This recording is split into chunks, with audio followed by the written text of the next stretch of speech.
Yeah, we don't know what was being said, but certainly it's a heated conversation. Now, having been on those sidelines in games where the communication is... Gates appeared to be telling Phillips, I'm going to beat your ass. I'm going to beat your ass. I'm going to beat your ass. Before you get bum rushed at the Wild Wild West. When I roll into the Wild Wild West. When I stroll into the Wild Wild West. When I bounce into the Wild Wild West. Cisco.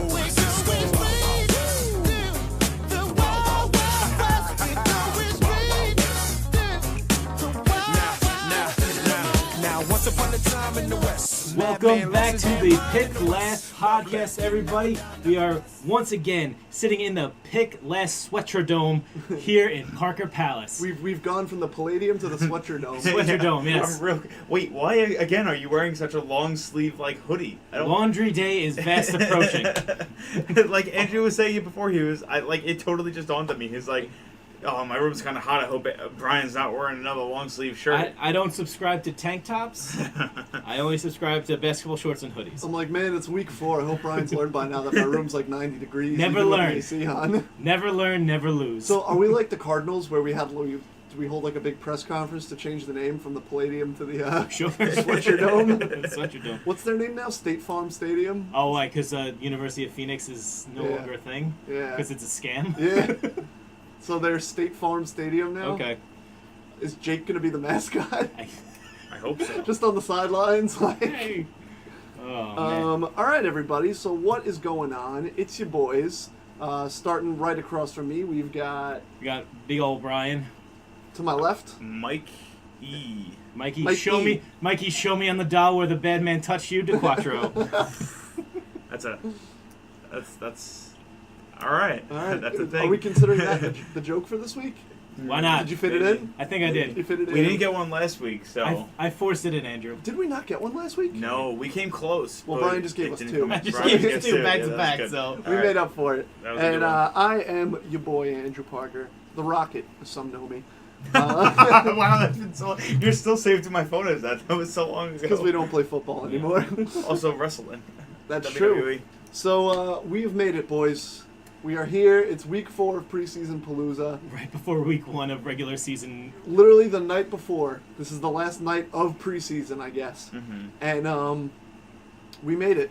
Yes, we did. We have saved the West. I waited so long. You waited so long. You fought me. You fought me for this. Literally argued. We had our first ever team vote about this situation. Literally, I said, I think we should wait for the East to be last because, we're all part of the NFC East. I'm a Cowboys fan. You're a Giant fan. And you're like, I don't know, man. I really want to do the West just so I can say we saved the West for last. You and played I for the you goddamn played my line. weakness of wordplay. Yeah, you said, and Brian was like, I love puns. I'm all for it. And what do? Just call me Jonathan Stewart because I fumbled, boys. Mark Sanchez over here. Well, you know what? I still stand by my argument because now we get to talk about the Raiders in a great week to talk about the Raiders. I'm so glad we actually did this because the Raiders... I had like a That's So Raven moment where I was like, we need to talk about the Raiders. It's going to happen. So we're sitting here on the eve of football. Mm-hmm. We got week 1 right around the corner. Tomorrow night, of course, or tonight or last night, depending on whenever the hell you listen to this. It'll be the Eagles versus the Falcons. But let's talk a little bit about week 1, just to start right off the bat, with our teams. Right. Of course, me and Brian being Giants fans, Mikey being the Cowboys fan. Mikey, you guys played the Panthers this week. Yeah, we do. How you feeling going into week 1 here to start the season? It's going to be a little shaky, but we'll see. Essentially...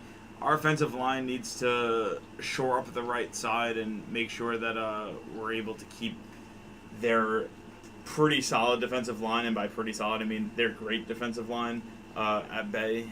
And we need to hope that we can penetrate through their offensive line and prevent McCaffrey from running all over us, while also keeping enough pressure on Cam to prevent him from running around and doing what he does best of throwing on the run and you getting paid by yards. ESPN or something? That's the most generic answer I've ever heard. That's not generic at all. It's funny because you pretty accurately described what the Giants have to do in every game. It's watch the right side of the line because Eric Flowers is there, and got Gotta hit the We quarterback. gotta get our assignments and do our assignments. That's what we gotta do. We gotta play one snap at a time, and after We just gotta go out there and try hard. We gotta Play 60 minutes of football we every gotta play day. great football, and we can't let them get the better of us. We have to play Giants football. Have to we play gotta, Cowboys football. we gotta go out there and score more points, and we're gonna be the winners. After 60 minutes, we'll see who's on top. So, Mikey, you think you guys are getting a W? Are you gonna eat a W? I hope we don't eat a W, but I hope we don't Suck take an an L. L. Yeah, I hope we don't suck an Suck L. an L? Is that our? We're starting that. Suck an L. Eat a dog, suck an L. So weird because all my friends are like, "Yo, you want to smoke an L?" And Like, you I'm want to just suck like, an "Oh." L? You want to suck an L? Yeah. Look, no, I'd rather suck them. Yeah, it's one of those. It's one of those games where it could go either way. That was a pretty good one. It really can go either way. Both of our running games are really good. Yeah. Sure. What are you saying? Sure, like that. I don't believe in Christian McCaffrey. Oh, okay. Everyone's for some reason everyone thinks he's gonna have a big year. Sure. I'm not high on the Panthers this year, but Danny Woodhead has been having the same career for the past like 10 years. white running backs. Screen pass. So Yeah, you're confident? I'm not confident. You don't look it. But I hope that we pull out a W. It'd be a nice way to start off the season and show that, we don't need Dez, we don't need Witten, but we might need Witten. Tug a dub.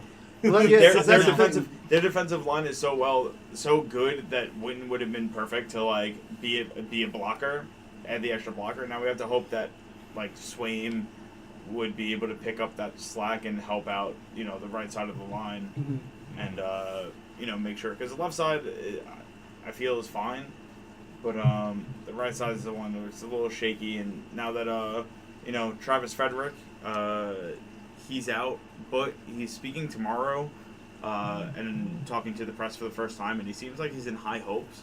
So he might only miss a few weeks, as opposed to months or the season, like everybody kind of thought. Okay. So if we could just try and build up that line a little bit As he shoots himself on the podium. You're feeling great. Travis, don't do this. Think about No. I gotta do it for my family. I think it will be a close game. I don't think it's Okay. going to be a blowout either way. Yeah. Hopefully we get to see what our wideouts could do, and hopefully our defense kind of, stays healthy and goes strong. That was intense. Do you think Sean Lee survives game 1? Yes. Brian, I do. no hesitation. No. But the problem with him is, if he goes head to head with McCaffrey, which McCaffrey's gonna get destroyed. Someone's got to be the superior white guy. but Sean Lee will walk out with a concussion. So. That's true. What you said actually is very similar to how I feel about the Giants. I kind of think it's going to be a race. It's going to be a race to 2021. I feel like, you know what I mean? Whoever could put up those points, I feel like, is going to come away.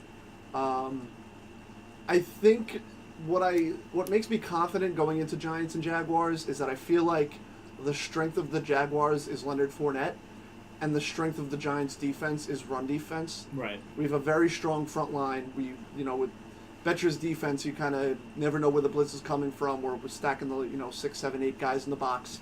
And if we can force Bortles to have to throw 20, 25 times in the game, that really bodes well for us, I think. And I'm hoping that's what we do. What scares me is knowing that, this is a complete new system, and we've had 4 preseason games to get it down, but sometimes you need more than that. You have a new coach, new offensive coordinator, new defensive coordinator, and these things take time. And so I would not be surprised if the Giants do get off to a slow start, but I think it's possible, if we can really keep Leonard Fournette at bay, and if the offense shows up and the line's looking improved, and I think Odell's going to have a monster year. I hope so too. Yeah. I hope for the sake of you guys he has a monster year. I think, look, there's not much I can say that Andrew hasn't said or that hasn't been said before. I think after this game you'll know who's a real deal and who's a fucking fraud. I think the Jaguars are kind of I think they're a one and done type of team. Yeah. I don't have a lot of like we did last week. I obviously see them taking a step back, I think this is going to start their step back because I don't think Blake Bortles is all that good, and they took away both of his best receivers. He does have a kind of a depleted Who's he receiver got? core with the Cecil Shorts? Yeah, like 2 of them left, and Marquise Lee's hurt for the year, so it's. He's got nothing. I know Chris said last week that he saw something in that playoff game in Blake Bortles that we haven't seen yet. Sure. But he lost a lot of those receivers, so I wonder if he'll be able to repeat that performance going into the year. But they got a killer defense this year. I also don't think Leonard Fournette has the stones to carry a team. Yes. I think I would have said I feel like skill set. No. I think he's a talented guy. I think he's a great player, but I think he lacks leadership. I think you can see it. You saw it when he was playing in college, and he didn't want to play in the bowl game. It's like, I'm thinking about the NFL, and then he was like hurt for he was on and off every week. Yeah, and he was he could play, but he doesn't want to. Because if he has that again and he's getting hurt every week, then it's what do you got? What do you got really at that point right now? I think the Giants could stumble their way into a win. I think it's not going to be a shootout. I think it's going to be a defensive battle. Yeah, I think it'll be determined by field goals. Yeah, absolutely. So let's move on to the next topic. Yeah, move on. So we got a little bit of current events going on this week. First off, we have we'll start with Le'Veon Bell. Yep. With this whole situation. We heard in, I think it was July, it sounded like pretty confident that everything was going well. Mm-hmm. And now it's starting to come out that it might not be that way. It's starting to look like that was not true. And, hasn't shown up to practice yet. Yep. The GM and Mike Tomlin have both gone on record and been like, haven't talked to him. Like, we don't know what's going on. He's posting pictures on, the beach. Yeah. Like his offensive line is now kind of turning against him. Yeah. And pretty much just saying, just pretty much talking shit, saying how much he fucked them. Mm-hmm. Was it Maurice Pouncey that plays for them? Not Mike. Mike is in the Dolphins, right? Yeah. Because I know, Pouncey said, he'd be like, Lev Bell's great, but if James Conner didn't have cancer, he'd be a fucking stud right now. Yeah. Yeah. I forgot who it was on the Steelers. I forgot who it was, but Roethlisberger said, pretty much saying that, the girl in the bathroom. Hold on, let me get this. Let me ask you guys, accurate. From Le'Veon Bell's perspective, do you agree with him? Yes, I think he should get paid. I do. He's best player on the field. I do too. I think they've been non-committal about him for 2 years. They reap what they sow. You want this guy to be there. You should have made a commitment to him 3 years ago. Exactly. Yep. And then they've been non-committal, and you want this guy to go on the field now and risk if he's like one ACL tear away from not getting a contract next year. And also, what they're going to do is what every other team does when the guy's on his last year of his contract. They're going to run him into the ground and just burn him for the rest of the league. Yeah, I think he's being smart, handling his own business. Yeah. So Roethlisberger said on Le'Veon Bell, one person doesn't make or break you, so I like to say that the linemen are the more important than any other skilled position player, including myself on this team. Yep. This offense is more than just one guy. Yeah, big bitch Roethlisberger said that. I'm not going to show this guy. But if you think about it, I kind of feel like it's true because, even last year, if you flash back to, Dallas, Dallas had to deal with the committee of, Rod Smith, Alfred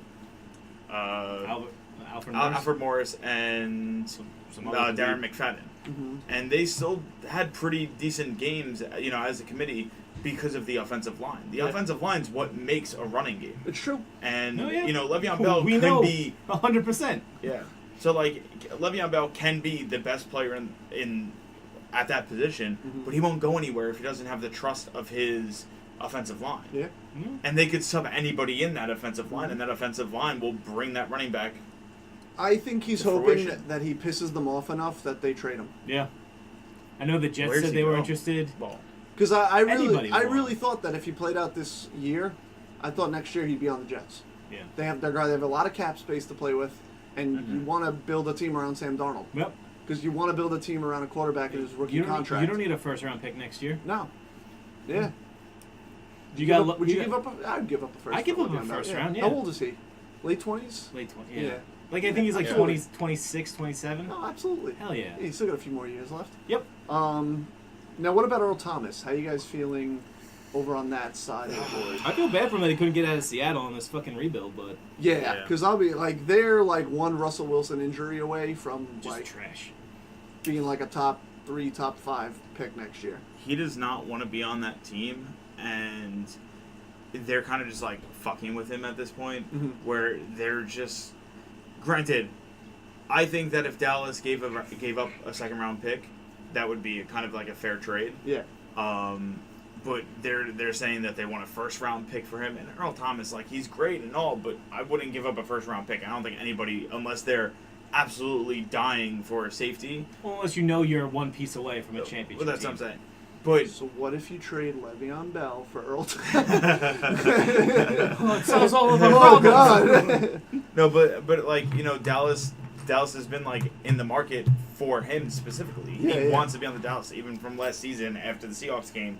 He came into our locker room and was like, "Hey, I want to be on the team next year."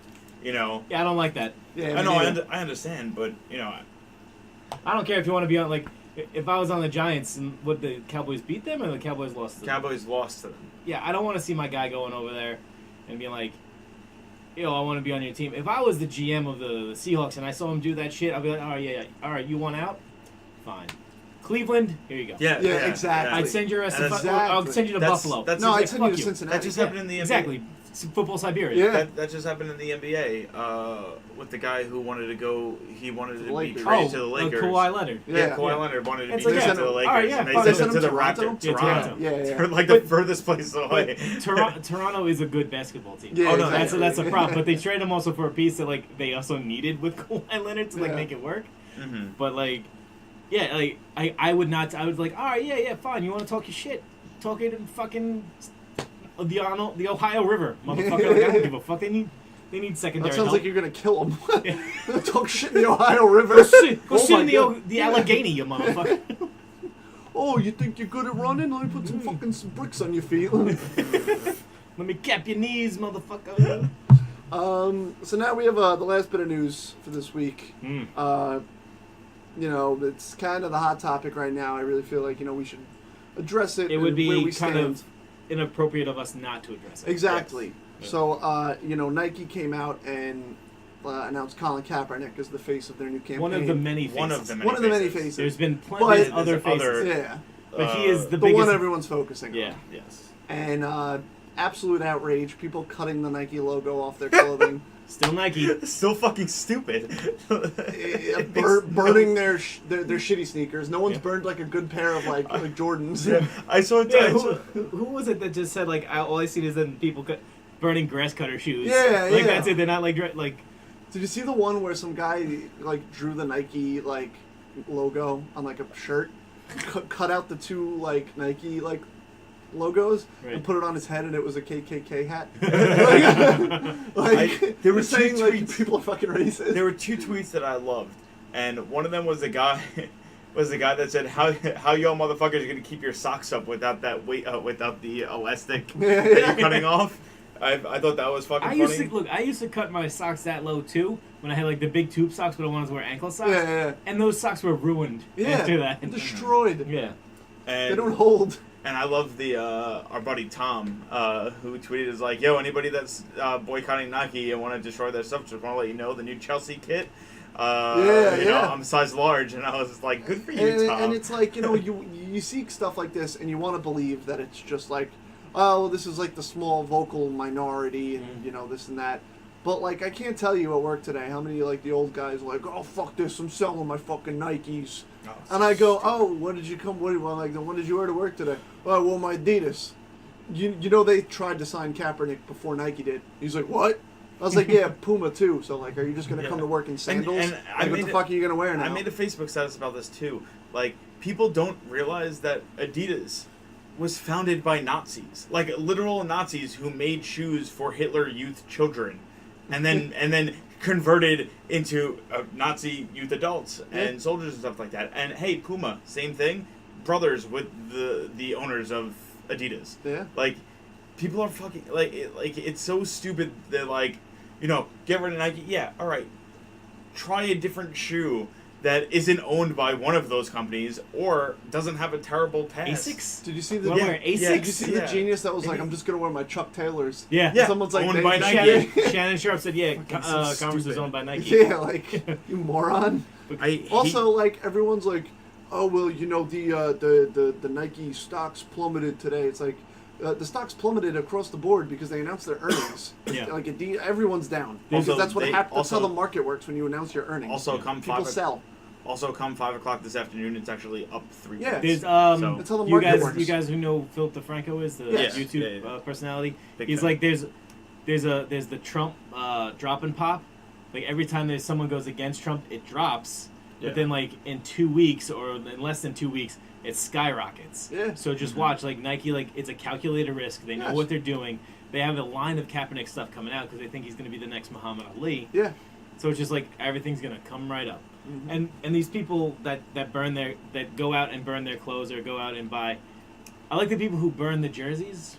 It's like 'Cause you they're already like- bought it. It's like you bought the jersey already. You And already you're have like, your money. and you're like, I'm just gonna go buy another jersey. Like, yeah, that Nike runs the jerseys too. So, Not even that. They have a deal with the NFL until like 2028. Yeah. So any NFL merchandise you buy, you're putting money in Or Colin Kaepernick's pocket. any NFL product you see, Yeah. like Madden's or fucking Yeah. anything You're like that, watching they the have Nike game, in there. yeah. Yeah, it's all there. By the it's way, all they're money. planning on. I heard they're planning on running an ad tomorrow night. Really. Yeah, in the game. good. Yeah. Yeah, I'm happy with it. Do I it. saw the ad today on I think on Twitter. Yeah. It's a good ad. No, You yeah. know, it's like it's basically saying like don't let people tell you to Yeah. do something you don't want to do. And, like, But And, like, it's one, fine. a hold lot on, of- okay, hold on, real quick, just because it's on the same topic. You know what you guys were talking about, like destroying the stuff. It always reminds me of that one scene. I don't know if you guys have seen Straight Outta Compton, but there's a scene where NWA's in their tour bus and they're watching protests of people who are like steamrolling over their records, and I think it was DOC was just like, I don't give a fuck. That motherfucker's paid for all that. And I was like, yeah, you're buying things just to protest. Like, Exactly. fuck off. Like, bitch, I got your money. Yeah, already. they already won. Another thing that really bothers me, another argument people try to bring up is they say like, oh well, like because the ad says like sacrifice, like Right. it's about sacrifice, and they're like, what did he sacrifice? He was making 19 million in the NFL, and sacrificed you know, all of that. Yeah, he sacrificed all. I mean, granted, I wasn't a huge fan of him as a football player. He was benched that year. Right. But I thought there were other reasons. Harbaugh was gone. He was a Harbaugh guy. He still could have had a job in the league for a very long time. Yeah. If fucking Christian Hackenberg is still somewhere throwing a football. He's not, though. He's not though. Oh, was it? Did he get cut? No, he got cut. But Well, you know what I mean. on My that, point there remains. are like 7 quarterbacks that have a starting position in this league today that Kaepernick is and was better than. Exactly. And let me guess, and- they started in Buffalo, Jackson. And not only Oh, that, it's like you want to make the I argument. like Bortles. You want to make I like the Bortles. argument that he made like 19 million or whatever. How much of that has he donated? He's donated a lot of money. a lot of money. A lot of money. Oh, yeah. Also, people want to put words in like other people's mouths. Mhm. I've seen tons of military people on Twitter specifically being like, "I support Kaepernick. I'm still gonna wear my Nike combat boots when I'm Right. out there." And on top of that, it's like he kneels because he originally sat, and a former Seahawks player who was also a Green Beret asked him to kneel because it's more respectful and it's what soldiers do for their fallen brothers. Right. So he's Yeah. taking a knee for all his fallen brothers as an injustice statement to America. And I do no, like you guys are right. Yeah. And I do like the ones that will send out like, oh Nike, why don't you support the cops who died and they wear your Yeah. Nike gear? It's like, okay, they're an athletic brand. yes, If cops were allowed to take endorsements, I'm pretty sure they would do that. yeah, absolutely. Why I would you don't- not be like, I but- don't want to support cops? Yeah, but Like, but I don't think police are allowed to be endorsed by a company because that will then kind of dilute the law because you're Yeah. being supported by an outside source. exactly. What's great is they don't like. I think a lot of police officers, firefighters, soldiers, and everything don't want to be used as a fucking tool to support an issue that they don't Or an agenda that or an they. agenda that they don't agree with. Yes, exactly. It's like you pick these dead police officers or dead soldiers and be like, oh, they wouldn't do this. I'm like, how do you know? Like look at Pat Tillman, That's exactly where I was Yeah. going with this. Was Who- the Pat Tillman stuff? who gave up a football career to serve in the Yes. military, Yeah. who died because of friendly fire. Yeah. He That's, I mean, yes, like that, would that have been a better person, like, also to say, like, give up everything, sack for whatever? Well, and that's the argument people are making, is that people have, like, put Pat Tillman's face on that ad. Right. Or, a lot of is people fine. are out here being like, Pat Tillman wouldn't agree with Colin Kaepernick. Yes, he would. And that's the thing, is that number one fought for was his right to do that. Number one was the man who did Pat Tillman's biography said he would have been the first person kneeling with Kaepernick. Right. Also, Tillman's wife has come out saying, "Stop using my husband, who is no longer alive, to fit your agenda." Right. Like, don't put words in a dead person's mouth. Yeah.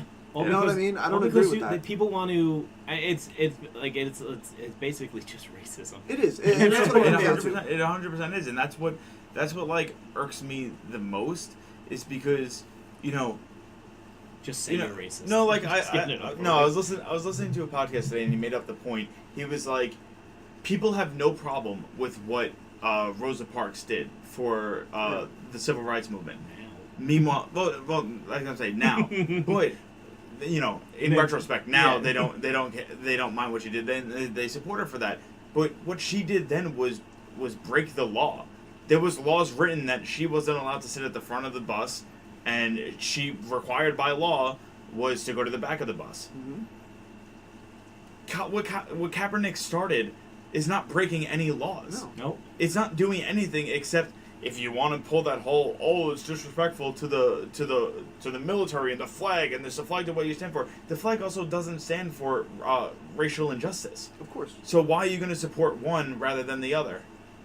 It honestly, it doesn't make any sense to me. Yeah. And there are so many other issues that are going on in this world that are so much more fucking important than this one issue. And that's what bugs me the most. It's another one of those things where something's going on that's so big, but then it's like they throw something else and make a big deal of that, so you stop focusing on the big thing and just focus on this little small thing. Mm-hmm. And it's been happening, for forever. the past, pretty much forever, but I've seen it happening a lot more in the last year and a half or so. Of course. Yeah. And I mean, I don't want to harp on this too long, because we are a football podcast. We're getting. Today was a day we had to kind of talk a little bit about politics, but it's something Brian said. We said, like, at the end of the day, it's racism. Yeah. Mm-hmm. And I mean, I don't like to get into debates and arguments on social media, but I posted, it was like just a dumb meme where it was like, reasons you should be mad at Nike, and it was like, sweatshops, basic human abuse, like rights abuse. Right. Yeah. And then it was like Squidward sleeping, and then it was like sponsoring a black athlete, and his eyes like wide awake. And one of my friends commented, and he was just like, "Well, it doesn't. Why does it like? I don't know why it has to be racism. People just don't like him." And I go, "Well, no. There's a difference between just not liking someone that's sponsored in an ad and actively burning and cutting their gear because you don't support what that person believes in, which in this is racial equality." Would have happened if, like, say, Peyton Manning, like, fucking took a knee, like, I want you to recognize Papa John's as the #1 pizza supplier of America, and until you do, I'm not going to stand for the national anthem. And people are like, you know what? Fuck Pizza Hut. Yeah. Well, we all saw the road Papa John's went down. Exactly. Papa John's took this fight real hard. But, no, yeah, it's my favorite thing today, and a lot of this is through social media, and I think that's what it kind of burns a lot of us, is because we see it on a thing we're just looking to kind of escape yes. the day for a minute. Exactly. And what I thought was really funny is one of the guys that I'm friends with at work, who's been very outspoken about anti-Kaepernick and all this, but he's also anti-religion. So he actually posted like a pro meme to Kaepernick, I think by mistake, because he's like, everyone freaking out about this guy not supporting kneeling during the anthem, but yet everyone's pretty cool with like priests raping kids. Yeah, that too. It's like, did you just side with the other side that you wouldn't side with? Like, yeah. It's like you don't everyone's rushing to hate something that they don't understand it fully, but they only see the colors of it. Exactly. Yeah. No. And, great way to put it. And before we move on, I will say, like, I know that as a Cowboys fan, Jerry Jones, said that every player on the team must stand for the national anthem, and I don't support that. And I think that that's disgusting that he would do that. Mm-hmm. At the same time, like, I don't know what can be done about that, you know. Yeah. Well, but the I players' hope- union has to step up. That's Well, all yeah, it is. and that's what I'm hoping ends up happening. The because collective bargaining agreement is on its way out. It's coming up, so they have to stand together. Do you think we're headed towards a lockout? Yes. Yeah, me too. Yeah. I think it's going to I be think so too. a lengthy Ugly. lockout. Yeah, it's gonna be ugly. Just get it in now, boys. Yeah. Hey, hockey full season. What the hell are we gonna do a podcast on when there's a lockout? Get Tom in Meeting? here. Yeah. Get Tom in here. We could do soccer. No. All right. Well, I think Speaking of other injustices, let's talk about the Oakland Raiders. Absolutely. Let's get into this. Let's get into that. So, of course, we are about 30 minutes in, almost perfectly. It's like 29 minutes. Right. And we're going to be starting with the West. Doing 'Cause the we West? saved the West for last. That's right. I'm gonna Finally, say- he I'm got going to say it it. as many times as I can because I have to make up for it now. I want it before every team Thank you. and every division and at the end of the show. Now, do you guys want to start AFC, NFC? Where are you feeling? Where's your heart right now? I think we should start with the AFC. AFC? The NFC is a little bit more. It's a little tighter of a race than the AFC is right now. Mm-hmm. So you think get AFC out of the way? Get AFC out and of the then we'll way. start talking with the NFC. Yep. All right, so first up in the AFC West, first place last year was the Kansas City Chiefs, Yes. coming off a 10-6 record. They've added a new offensive coordinator in Eric Bieniemy, I think is how you pronounce his name. Panini Press, fine. It's B-N-E-M. Labotega. Bieniemy. The Labotega special. formerly- Used to be a manager there. Formerly the running backs coach of the Chiefs. Okay. So he knows the Alright. team. Some notable signings this past year, or extensions. We have Kendall Fuller, cornerback, who's a trade. Sammy Watkins, 3 years, $48 million. Anthony Hitchens, linebacker, 5 years, $45 million. I miss him. David Emerson, Sammy cornerback. Watkins? Hitchens. Oh. I was like, he's Yeah, never played for the you miss Cowboys. Sammy Watkins. David Emerson, cornerback, 1 year, $2.25 million, and Xavier Williams, defensive tackle, 2 years, $5 million. Okay. In the draft, second round, 46, they took Breland Speaks, linebacker again, and third round, 75th pick, they took Derek Enendadi. I think is how you say his name. Sure. So it seems like they've made a lot of defensive moves. It seems like they've gotten corners, linebackers. Their one big offensive move, I guess, was Sammy Watkins, if you consider that big. I think he's one of the most overrated receivers in the league. Well, it depends on what they're going to use him for. Yeah. Because it looks like their offense is just going to be running with Hunt, hit the middle of the field with Kelsey, and just bomb it to Hill and Watkins. Yeah. That's all. They're basically going to go track meet on these See, guys. I like Watkins. Sorry. Okay, I think that they could use Watkins as a good middle slot receiver. So I could see him being on the outside of Kelsey. So it's like you focus on Kelsey and you focus on Hill, and you can use Watkins right in the middle of them. Well, that's why I feel I like kind that would of. be a good use of his skill set. That's why I kind of like him in the system because he's not a wide receiver one. I think Tyreek Hill is. Yeah. Yeah. And along with Travis Kelsey for however many weeks he's healthy. And I think Sammy Watkins is a good third piece in that offense. Right. Because like I said, I think he's kind of overrated as a wide receiver one. I feel like every time he's talked about in fantasy and all this stuff, people say, "Oh, Sammy Watkins," as if he is like a Julio Jones. This DeAndre is the year Hopkins. Sammy Watkins you're is not. going to... Yeah, we've been waiting for how many years? We've been waiting for 2 years. Yeah, He's at never least. played with a developed quarterback. and that's why I'm Yeah. still this could be for him. I Yeah. mean, but granted, Mahomes is not developed. No, not Yeah, yet. and that to me is another piece of this. The big factor for me is what is Patrick Mahomes? You know what I mean? Is I he- mean, my homie. say what you will. Oof. Goodbye, everybody. See you later. Save the West for last. So, with Alex Smith, I mean, say what you will about him, but he had a chemistry with all these guys Oh, on yeah. the team. He'd been with the team for a while. You're putting new blood out there. I mean, he's got the weapons. You know, Mm-hmm. he's got Tyreek Hill. What's the running back? Kareem Hunt. Kareem Hunt, Travis Kelsey, Sammy Watkins. You got pieces. Yeah. But can you put them together? You know what I mean? Can you be the fifth piece of the puzzle? Yeah. You know, because without that piece, And I think that's what the issue is yeah. with that. I think they're a good, not great team this year. I don't know where you guys stand.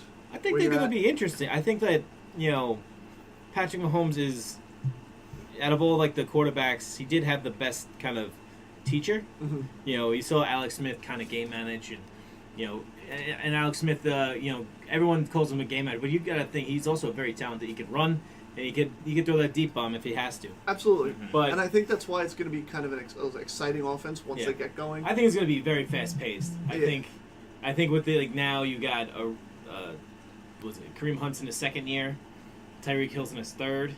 Yeah. Sammy Watkins is Sammy Watkins. He'll do his thing. But I think you mainly try to run a lot with Kareem Hunt, try to load the box, and once you load the box, you start you throw the deep ball. Yeah, and Andy Reid's there, so that's another major factor. Is Andy Reid going to go? Are they going to go 5-0 and then drop 6 in a row and then come back and like, all right, well maybe we'll do something again. Yeah, I have record-wise, I have the Chiefs regressing a little bit this year. Okay. I think the AFC West in general has a little bit of regression. What were they last year? Like Chiefs, 10-6. Yeah. I have them regressing a bit. I think their schedule's a little hard. The division's tough a little bit, and I have them going 7-9. Okay. Mm-hmm. I think the Chargers beat them twice. I think they split with the Raiders and the Broncos. On top of that, I think they beat the Niners, Bengals, Browns, Cardinals, and Ravens. Okay. And I think they lose to the Steelers, Jaguars, Patriots, Rams, and Seahawks. Oh, the ones Seahawks.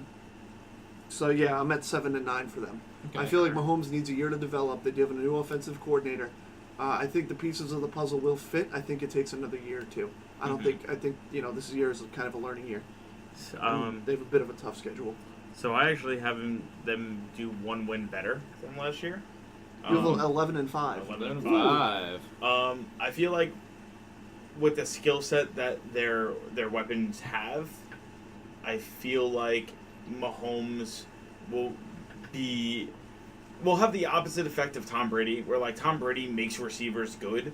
I feel like they're gonna make him good. Like if that makes sense. Like I feel like they have the skill set. That's not good for a quarterback career though. No. They're kind of like how Des Bryant made Tony Romo. Well, it's like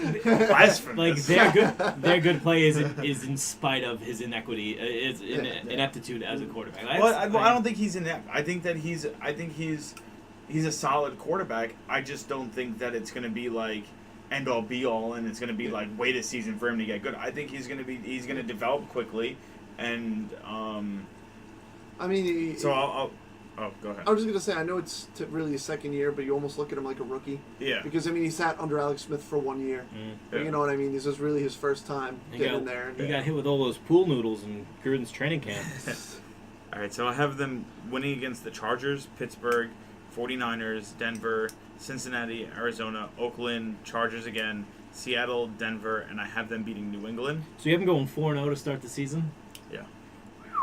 And they lose to Jacksonville, Cleveland, Rams, Baltimore, Oakland. Cleveland's going to surprise people. I've been saying it. It's going to surprise you on how terrible they still are. If they're on par with last year, you remember last year, week 1, they beat the Pats, and everybody went, oh my God, the Pats losing it, the Chiefs for real this year. Oh my, Andy Reid, they start early and they start early and they strong, and then they drop 6 in a row. It's a tale of two Chiefs. It's either they're good early or they suck early. Yeah. And I think now that they've whittled out some things and they've got a more high-powered offense, I think they're going to be a little bit more equal. Mm-hmm. So I see them taking 2 from the Chargers.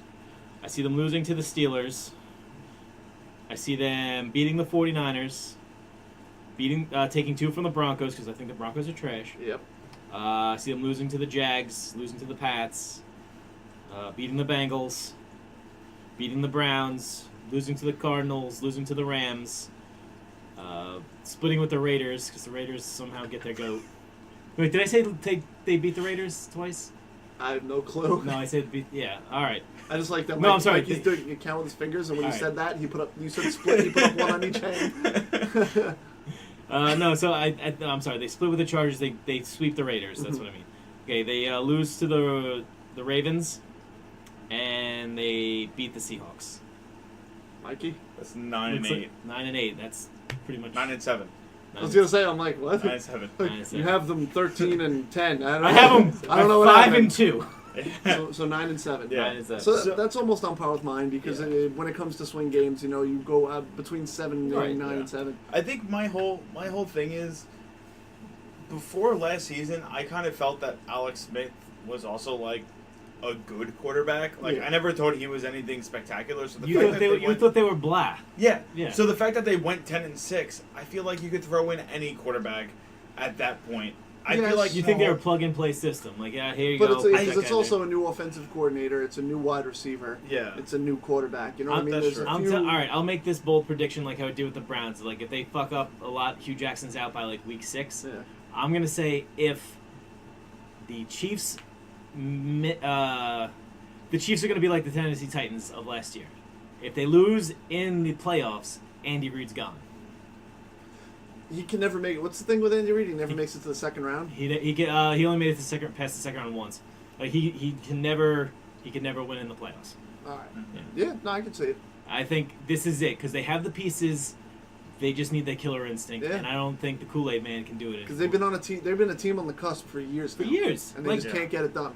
Like they have all the pieces of being like a young New Orleans, like with Drew Brees, all the fucking good receivers, like. Is it Deuce Staley as the running back? No, Pierre Thomas. And Jimmy Graham like coming up. Yeah. Like they have the pieces. And Kelsey's just Go kill it. Yeah. Like just kill it. Just do it. You got it. Like every year the West is always a fucking jumble. If you put your foot down right away, it's one. Mm-hmm. And I mean, like I said, it's like you face the Broncos and the Raiders twice a year, who I don't think are going to be good. Oh, I can't wait to talk the about Bengals, the Browns, the Cardinals, all teams I'm not high on this year. Right. Those are like 7 games. The 7 games I gave them are almost in the bag. They play a lot of teams that will be in transition. Exactly. And they play the Cardinals late. So do you think Sam Bradford's still going to be playing, or do you think it's going to be what's his face, Josh Rosen? Is it Rosen? If they start weak, if they start losing, I think they bring in Rosen. Exactly. Like they could be a team on a rebuild. Yeah. But I mean, I could even easily maybe give them that Seahawks game. I see the Seahawks as a swing game. Yeah. So so I'm saying that's easily 8-9 wins. If you can swing any of the Steelers, Jaguars, Pats, Rams, one of those 4. You got to steal one of those games. Yeah. You got to steal steal one and you're a 10-win team. I think if they steal the Steelers early, they're a real deal. Yeah. Game changer. Totally. All right. So I also feel like they could take on the Pats again. I think so too. I think it would be fun. I think that would be a fun playoff matchup. Yeah. The Chiefs and the Patriots. I'd love to see that matchup. Yeah, absolutely. Yeah. Oh, absolutely. Because you got this old beat up Patriots team against this high flying, fast paced, young Kansas City team. It's almost like Falcons Patriots was. Right. You know what I mean? Because they were such a high powered offense. It could be a passing of a torch situation. Yeah. Imagine them 2 go all the way this year. Imagine watching like in the Super Bowl like Falcons Chiefs. That would be an insane game. That's a good, right? Everyone just dropping. All right, so moving on, we have second place last year in the AFC West, the Chargers. San Diego coming in at Superchargers. 9-7. Okay.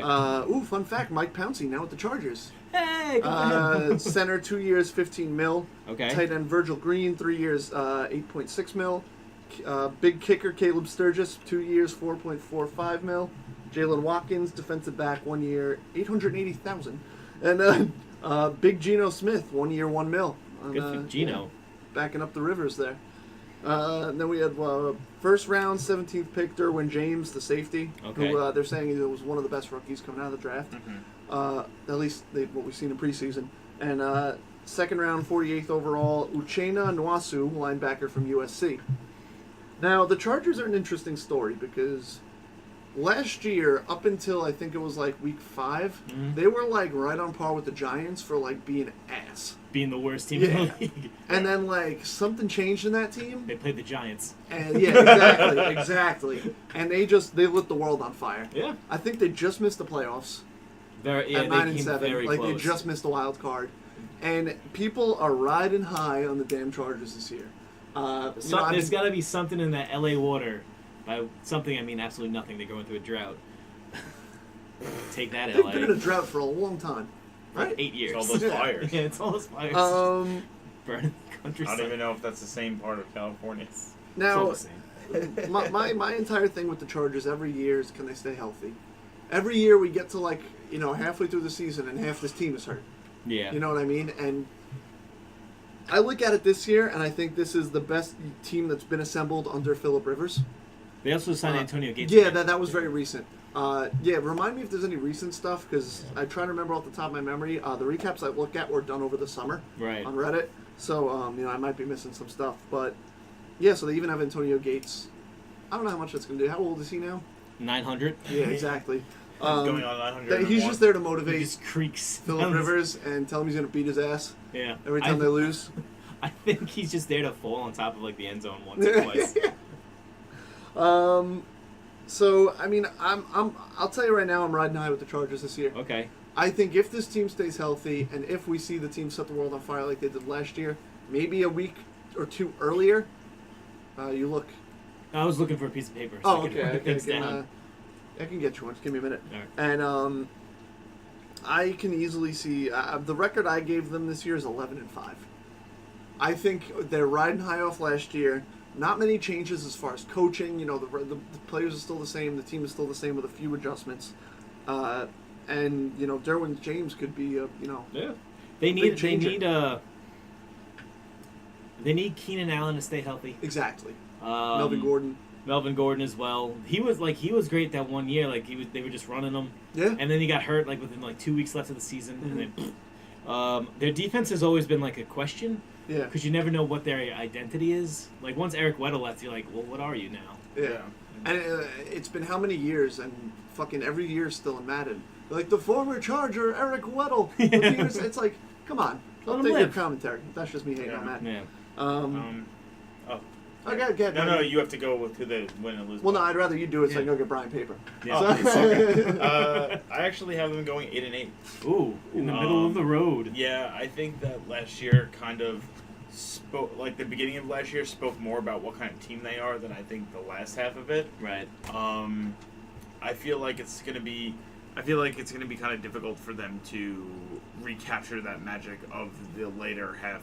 Do you think they stumble early, or do you think they just like? Do you see them going They're like? just gonna be Win middle, one, lose one, win one, lose one. Yeah, or like win two, lose one, then lose another one, and then win one. Like it's gonna be So like they'll win two, lose one, win one, then lose three, and then yeah, it's gonna be something like that. Like, Yikes. I just feel like they're not gonna be like. I admit they had a good year last year, coming back from the bad year that they were having, but I feel like that was kind of like more of like a fluke, if that makes sense. Okay. Not a fluke, but you think it may be like a one time getting hot. yeah, they got hot at the right time, Right. You know, and I think that's pretty much where I have them. So I have them beating Buffalo, the 49ers, Cleveland, Seattle, Oakland, Arizona, Baltimore, and Cincinnati, and I have them losing to Kansas City, the Rams, Oakland, Tennessee, Denver twice, Pittsburgh, and Kansas City. Okay. Again. See, for me, I look at it and I go, for the Chargers this year, like, they're literally handing the division to you. And if this is not the year, I don't know what to tell you. Like, I'm sorry, Phillip Rivers, because They've been doing that for like the last decade. we have the Broncos, who I don't think are going to be much this year. The Raiders, which we'll get to, which I think is going to be a dumpster fire this year. And the Chiefs that we don't know what they are. Right. So let's say even if the Chiefs are great, that's like one other team you really have to contend with. I think should the Chiefs be as middle of the road as I have them, where I have them 7-9, record-wise, I think they beat the Chiefs twice, beat the Broncos twice, and split with the Raiders. And on top of that, I think they beat the Bills, Browns, Titans, Seahawks, Cardinals, and Bengals. Mm-hmm. Those are all really like gimme games. Yeah. Should they be the teams we think they're going to be this year? And I think on top of the Raiders, they lose to the Rams, the 49ers, the Steelers, and the Ravens. Okay, so wait, what was the record you said there? 11-5. 11-5. Yeah. Okay. So I think they almost went out on the division. They split with the Raiders. And then all those teams I have them beating, I'm not high on this year. The Bills, the Browns, the Seahawks. Yeah, the know, West the has Bengals. the West has a super easy schedule. Yeah, like I don't think there's any reason the Chargers shouldn't be great this year. And if they're not great this year, I think they need to take a look at the roster and see what needs to change. Time to cut. Time to plug up the river. Yeah, exactly. Time to dam that river. Damn. Damn. So, I mean, I'm taking a look at the schedule. I think, like I said, I think they split with the Chiefs. I think they beat the Bills. Sorry, I'm writing on my knee here. I think they lose to the Rams as well. So they'll win one, lose two right off the bat. I think they beat the 49ers because they're a more together team. I think they'll smack around the Raiders both times. Mm-hmm. I think they'll beat the Browns. I think I said they'll beat the Titans. So I was high on the Titans too. Yeah. I'm not high on the Seahawks, so I see them beating the Seahawks.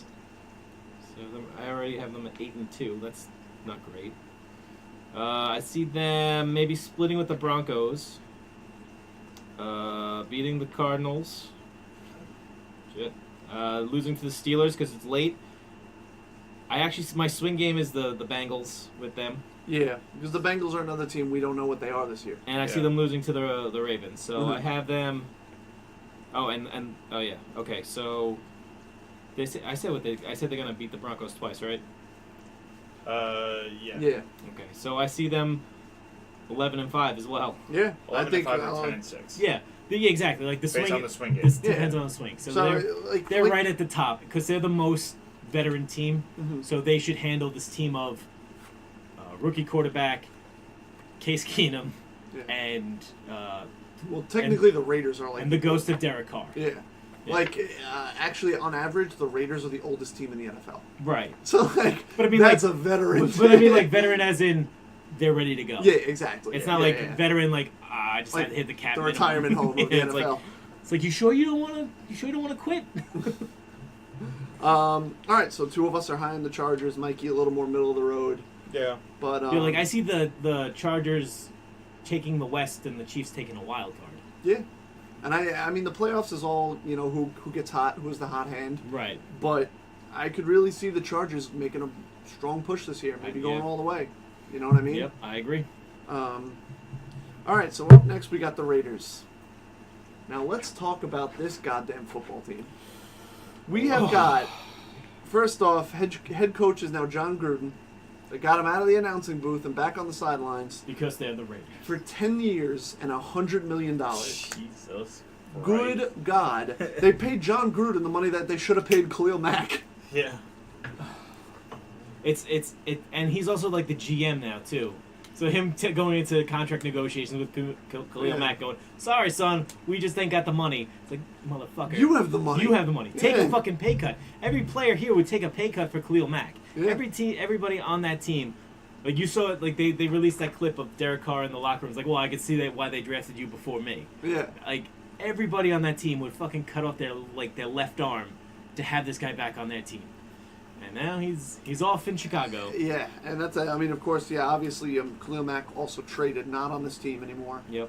And, like, that's insane. That's asinine. Which sucks because he could have been, like, I would have been more happy if they, like, released him just so he could have a chance to go to a better team than Yeah, like, Chicago. Well, they got know? a pretty sweetheart deal out of it. I'm not gonna lie and say that deal was bad. I'm just- Yeah. For some reason, when he said they should have, like, just released him or, like, let him go, Yeah. I was going to be like, do you think Khalil Mack has, like, Bears pajamas? Like, bear sheets that he sleeps on? I really want to go to the Bears. Yeah. John Tavares thing all over again. Yeah. So on top of that, I think if he did that, he would have signed with the team in the West to be like, "Fuck you all day." yeah, it would have been kind of like what Richard Sherman did. Yeah. Like he would have signed with Kansas City, and it would have been like, "Fuck you." all day." Yeah, exactly. And then I'd be higher on Kansas City this year. Exactly. Now let me ask you this: while we're on the Khalil Mack subject, Okay. does this change your opinion that you had on the Bears? When we talked about the Bears in the North. A little. Me too. I don't think it's gonna like. I think I like kind of ripped them apart. Because you know what it is. I think they win maybe 2 games now. 2 more games. Yeah, I think he's. I'm gonna say like 2 or 3 more. Yeah. Because they went defense in the draft too. Didn't They did. So I think they're gonna have. Tremaine, I They're think gonna have a Edmonds- stud defense. Yeah. I now wake up in cold sweats thinking about Eric Flowers lining up opposite Khalil Mack week 13 or whatever it is. I'm horrified. What side of the line does he play? He could. Eric Flowers, Yeah. Right. right tackle.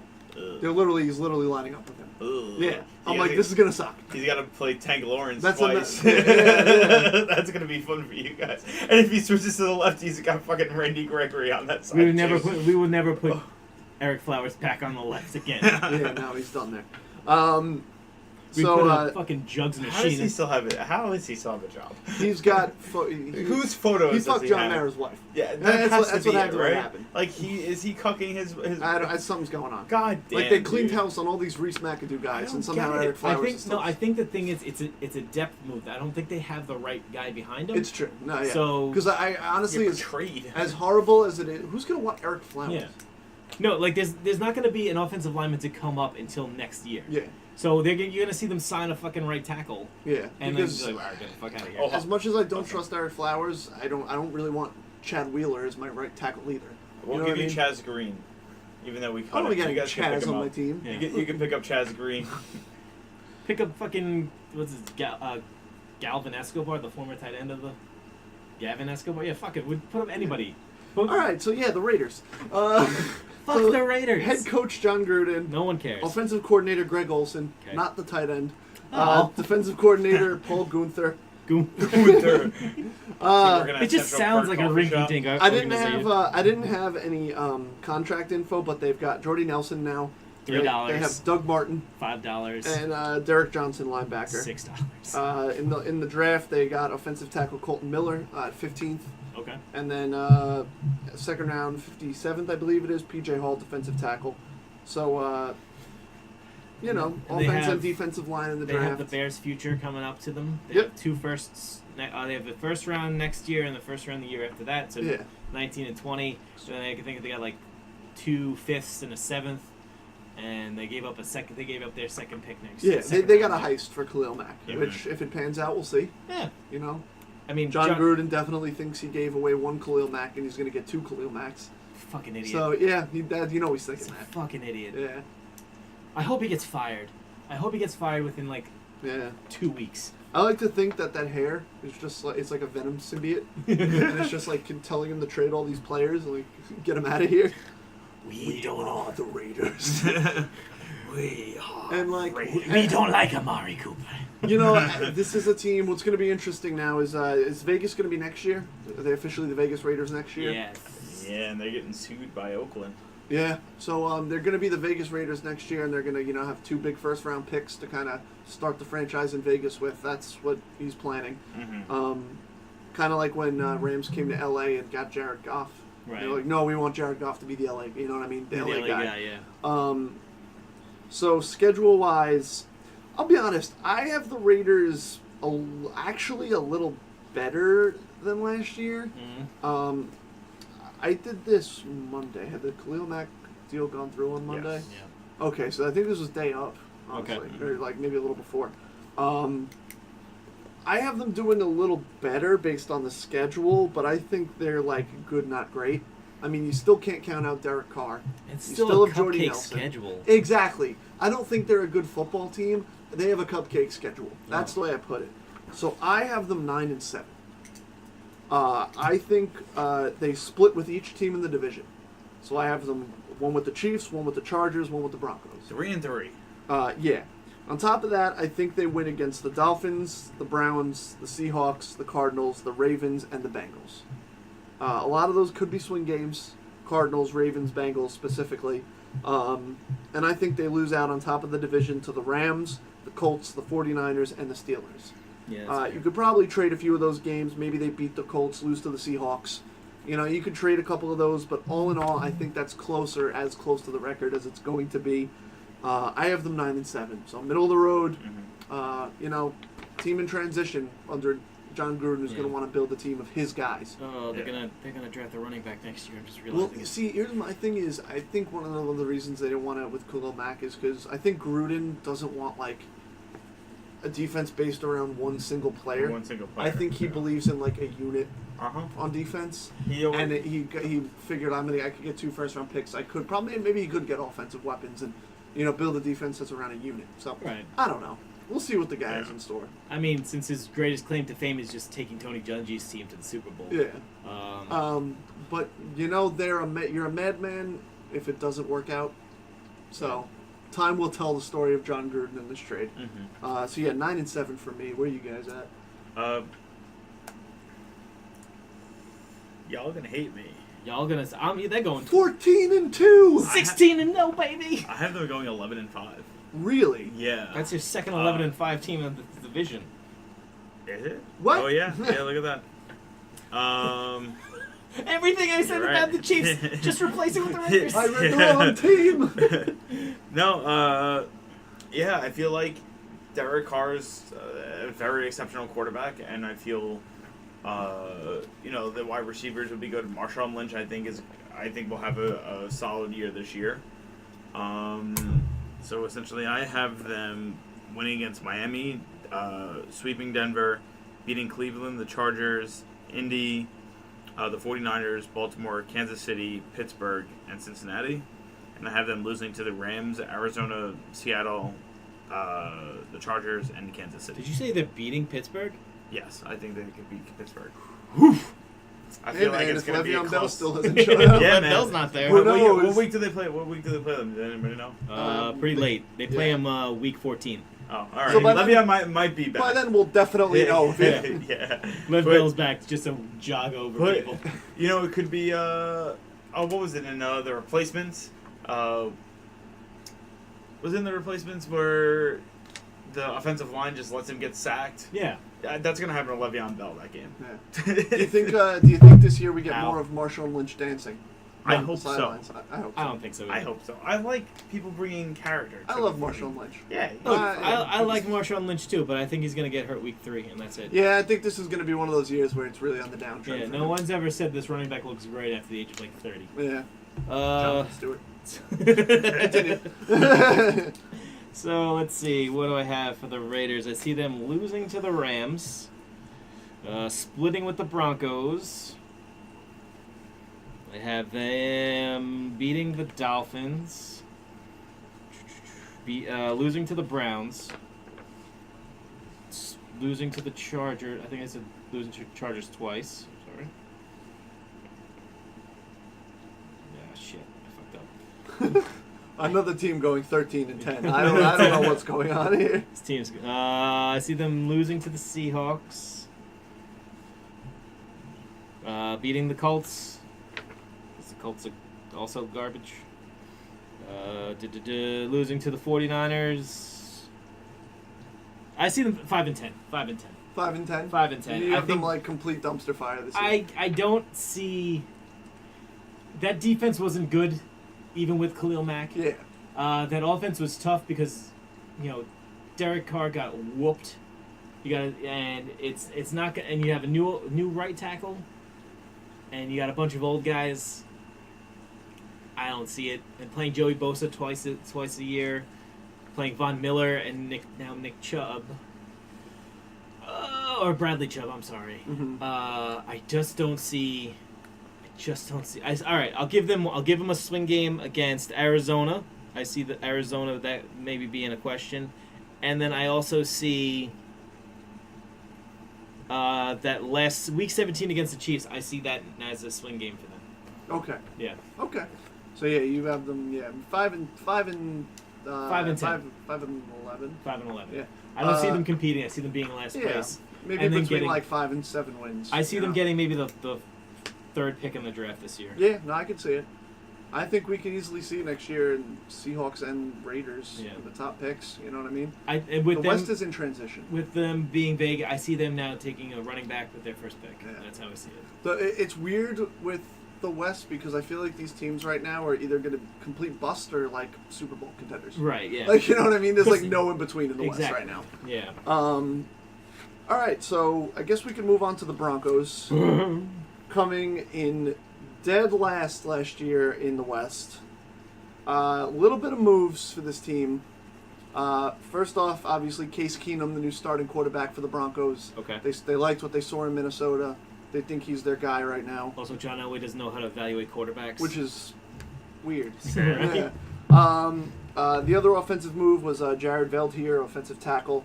Okay. As far as defensive moves, Sua Cravens, safety. Uh-huh. Clinton McDonald's, defensive tackle, and Tremaine Brock, cornerback.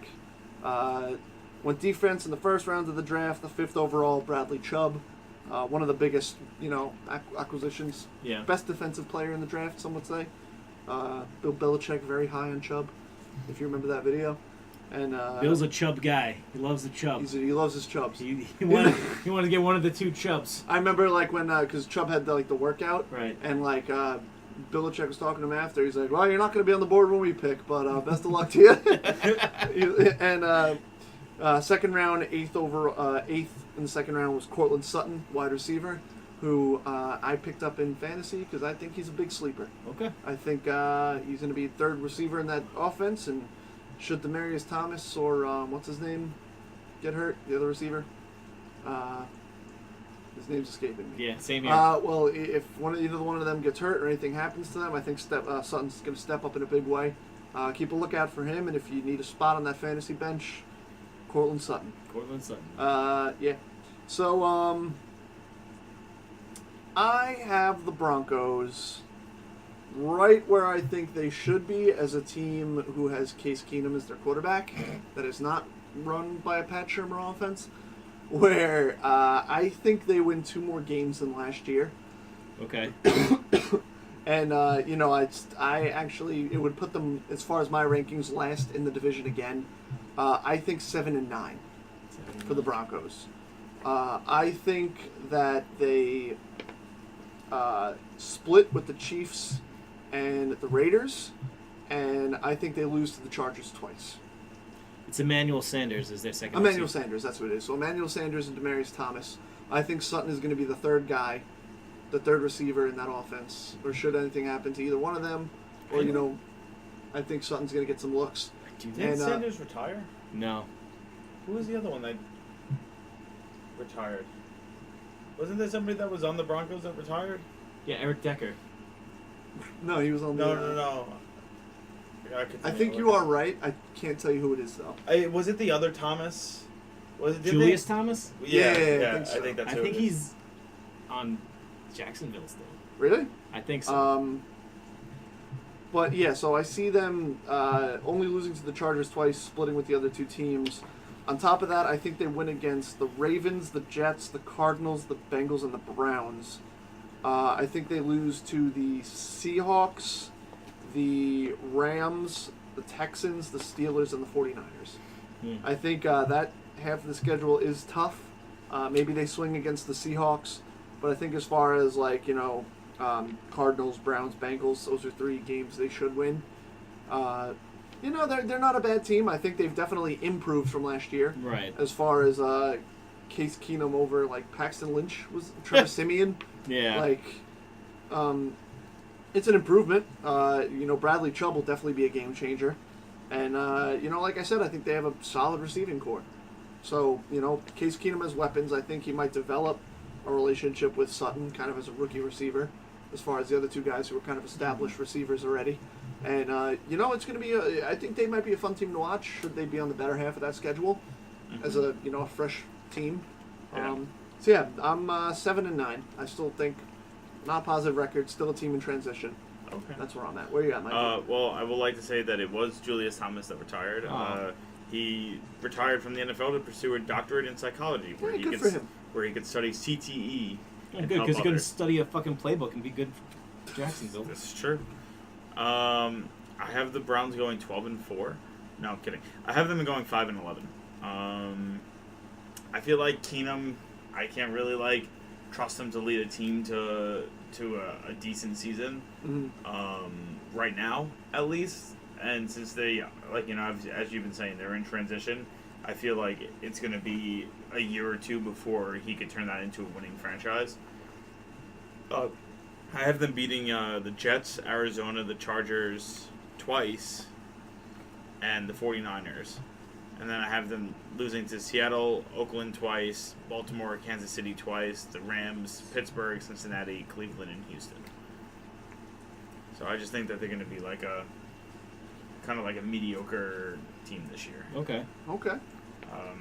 So we're both kind of in a mediocrity boat. Sorry. Yeah, that's okay. I don't think as Brian finishes up his predictions, I don't think he's going to have them setting the world on fire. Yeah, I feel like Von Miller's going to have a good year this year, but that's going to be enough for them to... They still have a stout defense. Yeah. You know what I mean? Yeah. And that's what I think keeps them in games. Mm-hmm. I think, the offense can progress enough. If that fucking team could make it to the Super Bowl with Peyton Manning's noodle arm 2-3 years ago, I think they're still a solid enough team that, they should be able to get something done this year. Yeah. They won, didn't they? Yeah, they won. They won. Oh, they did win the Super Bowl. Yeah, they won that one. I'm sorry, I was confusing it with the one against the Seahawks. Yeah. Yeah. No, they did win. That one was a blowout, right? Yeah, that was an awful Super Bowl. Yeah. We watched it at your house and we were bored by the second quarter. That's right. So this is why this goes back to the Chargers. I think this is why they kind of set the world on fire. Mm. The only other question is the Chiefs. We don't know what they are. I think the Raiders and the Broncos are not going to be good. You know what I mean? Yeah. And should the Chiefs, with a rookie quarterback... I also have the middle of the road. What did you say they were, Mikey? 11-5. 5-11. I was going to say, please don't tell me. Another 11-5 Sorry, team. no. I have them 11. How does 3 5-11. teams in the division go 11-5? Did they not play They're each just other? really good. They all beat each other.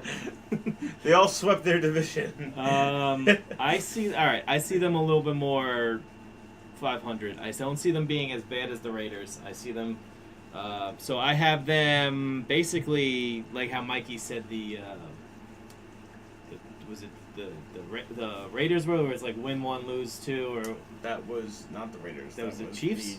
The Chargers. the Chargers, Chargers. yeah. Yeah. So I see them. All right. So I see them beating the Seahawks first week. I see them beating the Raiders. The Ravers. The Ravers, I because love the Ravers. The Vegas Ravers. They got those fucking glow sticks. The Las Vegas And they Ravers, fucking baby. blind you when they crack that shit in half. I see them losing to the Ravens. I see them winning 2 games. Everyone's gonna get pumped about the Broncos again. Yeah. Then I see them losing to the Ravens, the Chiefs, the Jets, and the Rams all in a row.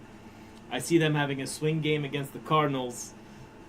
Then beating in Week 8, beating the Chiefs, losing to the Texans, coming back from their bye, losing to the Chargers and the Steelers, beating the Bengals, a swing against the 49ers, beating the Browns, beating the Raiders, and then at the end of the season beating the Chargers.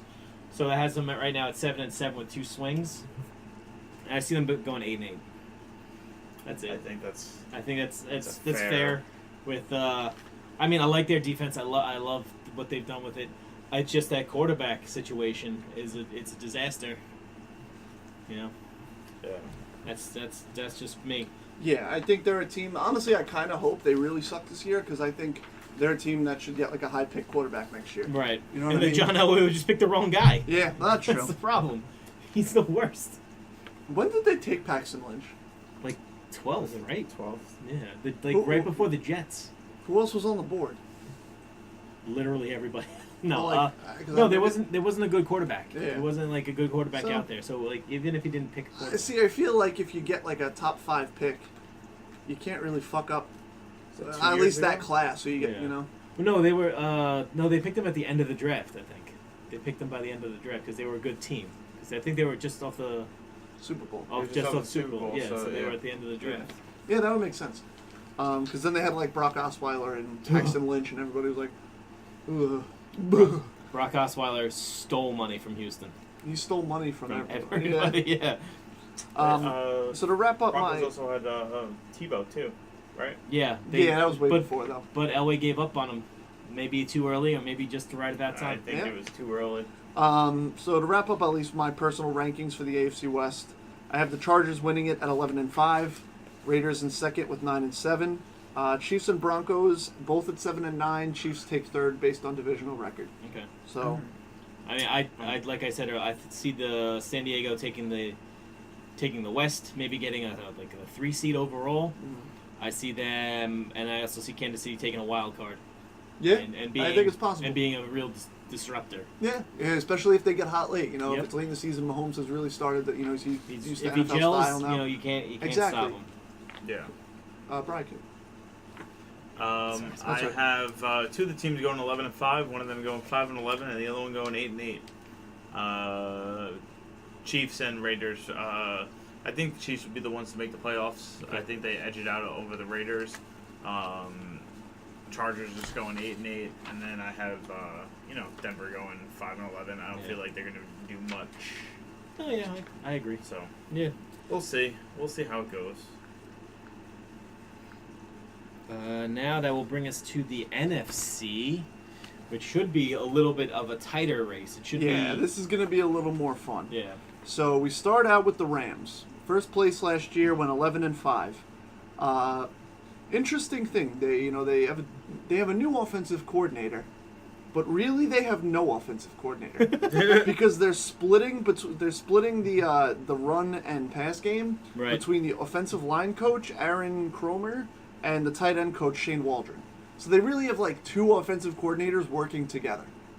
I don't like that. I don't know how that's going to work. I'm very intrigued by it. Wait, the Rams? The Rams. This is That's not. what I read. This is not good. Yeah. I don't like this. Does that change your opinions a lot? No, because like, if it wasn't Todd Gurley as their star running back, I think I'd be a little bit more like worried. Yeah. Well, I mean, they have the offensive line coach running the run game. Yeah. And they have the tight end coach running the pass game. It's interesting. I don't like it. See, because like that's the thing where like if this works and if they have a great season, our team's going to start adopting this. Yeah, it could be an Yeah. evolution thing. Yeah. Yeah. I guess. I don't know. I like the one voice in the crowd. No, of course I'm the same way. You Yeah. know, it's what we've known: offensive coordinator, defensive coordinator. Yeah. Of course, the big signings and the big moves: Ndamukong Suh, tight end, 1 year, $14 million. Defensive tackle. Defensive tackle, sorry. Marcus Peters, cornerback. I don't know the money for that. Aqib Talib, also don't have the money, cornerback. Brandon Cooks, 5 years, $80 million. And Todd Gurley extended 4 years, $57 million. And then in the draft, they didn't draft until the 3rd round. Took 89th overall, Joseph Noteboom, offensive tackle. Noteboom. Star of the Notebook. And 4th round, 111th, Brian Allen, center. I always do like the first 2 picks of each team, so I was like, the fucking 4th round, like 111th overall. I was like, Jesus. Yes, he's a center from Michigan State. To be honest, I think the Rams were great last year, and I think they've made moves that are going to make them the same, if not better. Right. I have them actually repeating at 11-5. Looking at the schedule, I think they have the same record. I think I have them split with the Seahawks, split with the Niners, and beat the Cardinals twice. Okay. And then I think on top of that, they beat the Raiders, beat the Chargers, Broncos, Packers, Chiefs, Lions, and Bears, and lose to the Vikings, Saints, and Eagles on top of the other 2. So 11-5. I mean, you could swing the Packers game, you could swing the Chiefs, swing the Chargers, but you know, I can see them doing what they did last year, and I think they're a hungry team. And I think they're another team that makes a deep playoff run this year. Valiant effort. Yeah. I do agree. I do agree with you that they're going to be top of the division. I see them because every year they've gotten better since they've gotten rid of Jeff Fisher. Yeah. And that's like a 10,000 ton weight lifted off your shoulders. Yeah. That Mr. 8-8 is the fuck out of your system. Yeah. Let me go through this. I'll go through mine real quick. Sorry, real quick. Do you think it was like a resurgence with Jeff Fisher gone that they did what they did last year? Because Todd Gurley hated him. Yeah. But do you think they're kind of stagnant this year? Nope, not at You all. just think they keep going? I think they keep going. Okay. I think they keep evolving. I think they keep going. Okay. Mikey? I also have them going 11-5. Okay. Perfect. I only have them losing against the 49ers once, but then they also lose against Green Bay, the Saints, Philadelphia, and the Seahawks. All right. So, yeah, I mean, you're kind of with me. Over 11 teams. I mean, it's no real hot take. I think everyone's very high on the Rams this year. Yeah. Everyone is super high on. I love Gurley. Gurley's great. I'm very excited to see where how he falls this year. Like, if he's able to, bring that team to where they need to be. Let's see. Sorry, guys. Sorry. No, you're fine. Busy week. Very busy week. Yeah, no, I mean, I see them actually kind of going. I might see them going 12-4. 12-4. 12-4. I think I give that offense a little bit more credit than it should do. I'm not a big Ndamukong Suh fan, but Aaron Donald's a beast.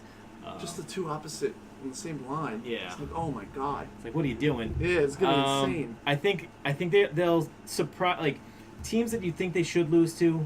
They'll beat Packers, the Saints. Even though I probably said in another one that they'd lose. they played some money ball this offseason. You know what I mean? And I think in their division, I think they're stronger than rebuilding Seattle, whatever the fuck Arizona's doing, and is San Francisco for real? Exactly. I think that LA is for real. They're like the Chargers of the NFC, right? Where it's like you should have this division in the bag. Right. And they have Jared Goff out there doing his fucking thing, and now he's got a fucking real number one receiver in Brandon Cooks. Yeah. And he's also still good with was it Cooper Kupp or Cooper Kupp. And then everyone's surprised waiver wire pickup last year, Robert Woods. Yep. You know, Got him in my flex this year. there you go. Yeah. I was actually looking to draft him. Yeah. You motherfucker. I stole everyone's picks, bro. Yeah. So I do see them more 12-4. Okay. Than anything So, else. yeah, I mean, we're all in the same boat with them. 11-5, 11-5, 12-4. Nothing else to really say about the Rams, I guess. Yep. So then we move on to the Seahawks, who were second in the division last year, 9-7. Fun fact, that was the first time they've not made the playoffs with Russell Wilson. Oh. Since he's been on that team, they've made the playoffs every year. First time for everything, bitch. Just kidding. Jesus. Offensive coordinator, new Brian Schottenheimer. Broughton shot. Brian Schottenheimer. And the new defensive coordinator, Ken Norton Jr.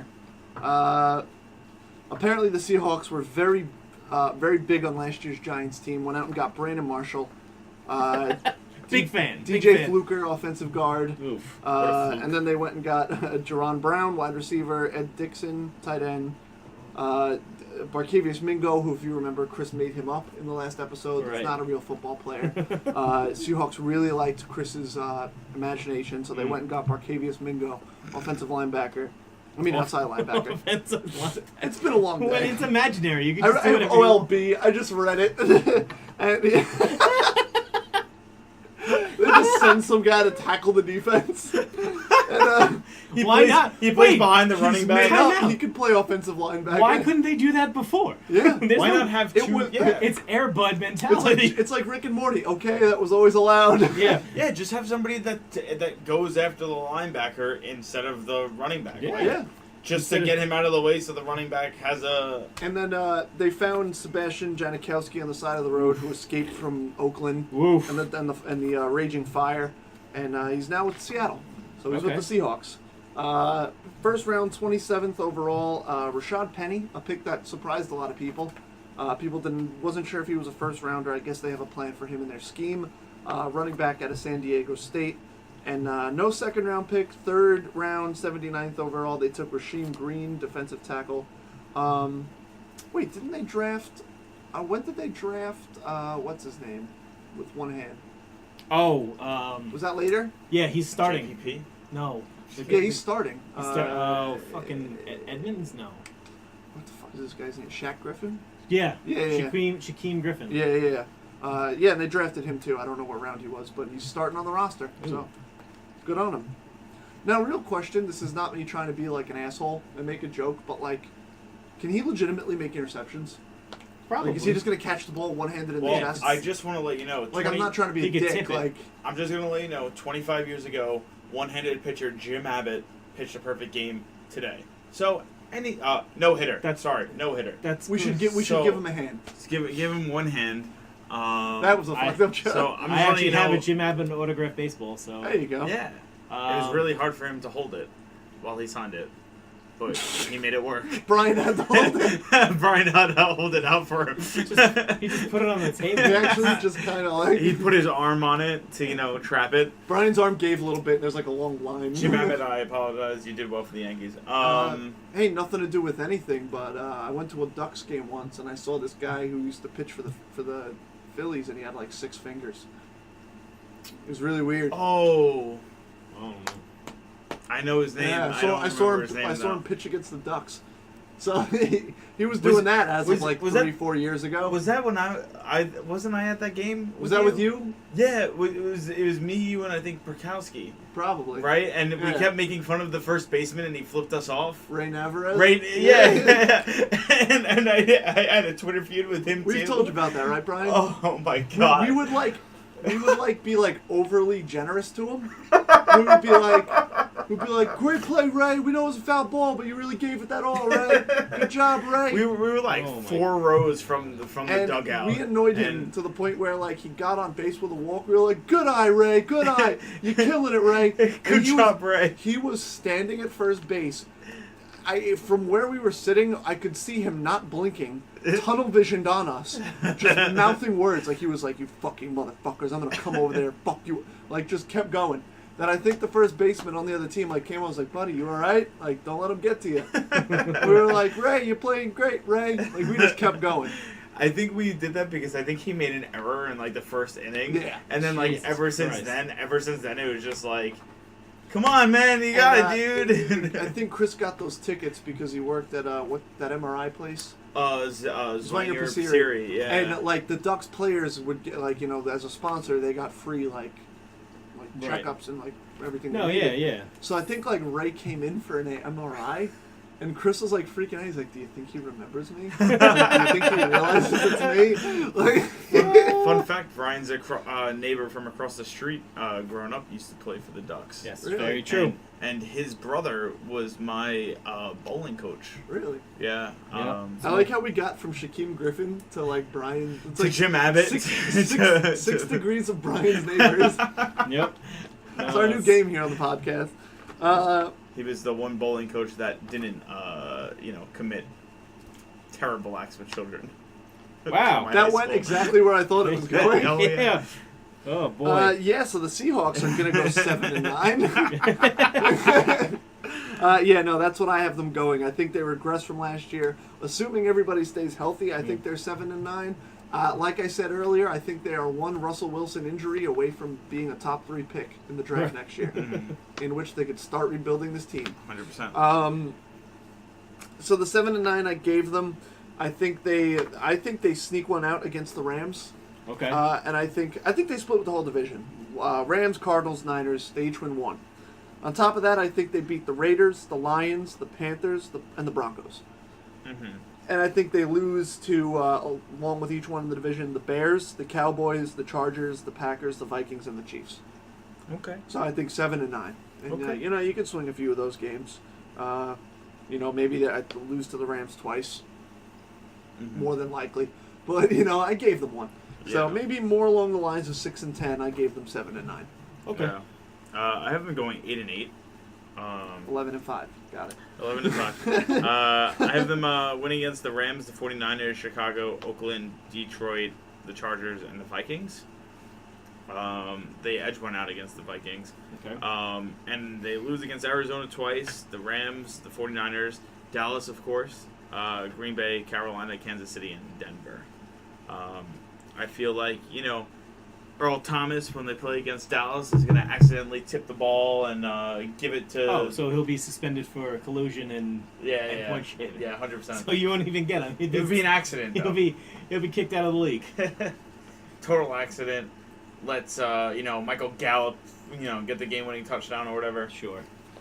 No, I feel like they're just going to be mediocre this year. And like you said, I think everyone's if in Russell Wilson gets hurt, say week 2, that's it for the season. They've win completely 3 games. depleted that defense. Yeah. The Legion of Boom is dead.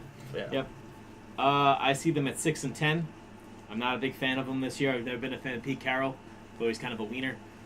I don't like that they have absolutely nothing on defense besides Earl Thomas. Let me ask you something. Right. Pete Carroll is the oldest coach in the NFL. Okay. I believe he's the oldest coach. Wade Phillips. Do you think? Who's that head coach? Do you think this is Carroll's last year? No. You don't think so? I you think he's they- going to stick around for the rebuild? I think because they identify so much with Pete Carroll, the Seahawks, Yeah. is that they'll stick through this rebuild. Okay. How long do you think he coaches still? I He's see got like 4 or 5 years left. just about. Okay. I see. Okay. I see him being basically their Jason Garrett. Yeah. It's like you don't know why he still has a job, but because this is the last year was the first year they didn't make the playoffs, so they don't really have any reason to fire him. Yeah. But this year I see them like really being stressed. I see them I see them losing to Denver right off the bat. I see them beating Chicago, so they go 1-1. Then they beat Arizona.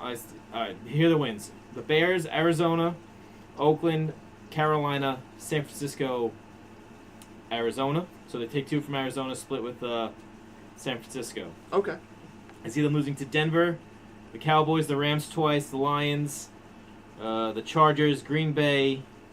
I have the Vikings and the Lions are a swing. Okay. I see them at least taking maybe one out of them. Yeah.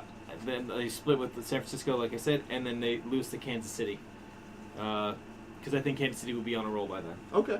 So I don't see. I mean, I see Russell Wilson basically just limping through this season. Yeah. He's going to be He's got running it. forever.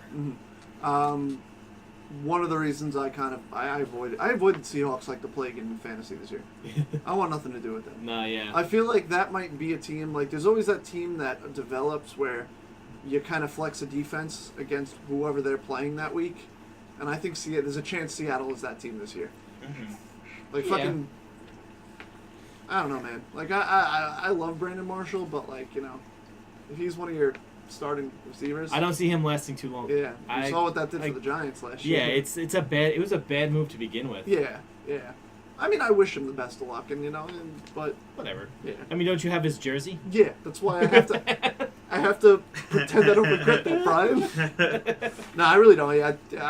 He's one of my favorite players in the league. I like what he's done for mental health. Okay. And the fact that I have his jersey as like a Giant, I don't mind. You know what I mean? No, yeah, I feel you. I don't consider it a bust. Who's this again? Brandon Marshall. Yeah. All right, so yeah, Wasn't that a birthday gift? Yeah. From Nick. From Nick. And he couldn't find it for like a week. He's like, I didn't give that to you already? He's like, oh shit, I don't know where I put it. I was like, oh, okay. All right, so now we move on to the Cardinals, which is a fun discussion. Because we don't know what they're going to be this year. I thought we were going to do the 49ers. My mistake. Yeah, I'm just going by last year's standings. Okay. Cardinals were 8-8. 49ers were 6-10. Okay. Yeah, so Cardinals 8-8. Somehow without David Johnson and Carson Palmer. Did he play the full season last year? I don't think he did. Yeah, he might have gotten hurt. So with like a fucking bag of Pop Rocks or some shit, they went 8-8. Additions this year is quarterback Sam Bradford, who's their starting quarterback, offensive tackle Andre Smith, Justin Pugh, offensive guard, one of like 3 of our linemen that went to the West. Bryce Butler, wide receiver, and Jamar Taylor, cornerback. So, you know, I like the moves. 2 moves I like on the offensive line. I've always loved Justin Pugh. I thought he was true blue. Like, I thought he was going to be blue for life. And, you know, I was really sad to see him go. I always joked that, you know, before the draft and before the offseason, I thought we'd see Justin Pugh guarding for Josh Rosen. I just didn't think it would be like this. So, and of course, you know, first round, 10th overall, they took Josh Rosen, quarterback from UCLA. One fun fact is that this is the first quarterback they've drafted since Matt Leinart in 2006. They've never drafted a quarterback in 12 years. That's not bad. Yeah, we had that conversation last night, right? That's why I asked you, because I was like, this is true, right? Like, I don't say it sound like an idiot, because they had Kurt Warner for a long time. Kurt Warner until like 2008 or 9. Yeah. Then they had who was Drew Stanton? Was it? Drew Stanton. Yeah. And then Palmer. He started because what's his name got hurt, and he ended up like losing that starting position when he came back. And then when I heard that, I was like, man, Larry Fitzgerald is one loyal motherfucker. Yeah, I would have been out. If I was him, I'd have been out. He's probably looking at like a lot of these players now that are being babies, like, you fucking cry, baby. Like, yeah. So the Cardinals, and I'm sorry, 2nd round, 47th overall, wide receiver Christian Kirk from Texas A&M. So another weapon for Sam Bradford. What I like is that you have a receiver now that is coming into the league with Josh Rosen that will develop alongside him. I think it's a matter of time before Sam Bradford goes down. Guy never plays a full season. Ticking clock. You know, over under week 5 until Josh Rosen goes in. I might take the under on that. Their schedule is pretty rough. Yeah. I actually think they're okay this year, middle of the road. You know, I think Josh Rosen comes in late, and you start seeing. I think a lot of these rookie quarterbacks start playing the second half, right, and they really pick their teams up, and their teams you look forward to next year. I think the Cardinals are one of those teams. Okay. So I think the Cardinals go 7-9 this year. 1 game less than last year, I think, from an 8-8. I have them. As far as the division goes, I think they lose to the Rams twice and split with the Seahawks and Niners. On top of that, I think they beat the Redskins, Bears, Raiders, Lions, and Broncos. I could probably flex that Bears game now with the whole Khalil Mack thing. Mm-hmm. So maybe 6-10. Okay. And then I have them losing also, along with the division, to the Vikings, Chiefs, Chargers, Packers, and Falcons. All the teams you would kind of think, they would lose to. So I'm in the 6-10, 7-9 range. Same with me. I'm in that 6-10 because I think they have a stretch of games where it's like kind of seems unfair, where it's like, all right, they have they have the Raiders in Week 11, and then in Week 12 it's the Chargers, Packers, Lions, Falcons, Rams. And you're like, well, if you're kind of close to a playoff push, you gotta like at least sneak 2 of those wins. Yeah. And I don't see them doing that. That's why I think they're going to be more. I mean, I have them as a swing against the Rams, even though I think I may have said the Rams are going to beat them twice. I think because depending on how late in the season is, the Rams might just like give me. Yeah. Like it's a trap game. Yeah. So I see them basically beating Washington, Chicago. It's early, so Mac might not still be adjusted. Learning, Yeah. So I see them splitting with San Francisco, beating Oakland and Detroit. All right, I have them going 9-7 this year. Very high. Yeah, I feel like David Johnson, if he's Of healthy, course, that's always a factor. he's gonna run all over everybody. I feel like they have an offensive line that's strong enough to hold him, push him forward. BT Dubs. I'm glad Pugh's out of the Giants. I don't fucking like him. Really? You're Never not a liked Pugh guy? I'm not a Pugh guy. Not a Pugh man. See, I thought out of Richburg and Pugh, we'd keep one.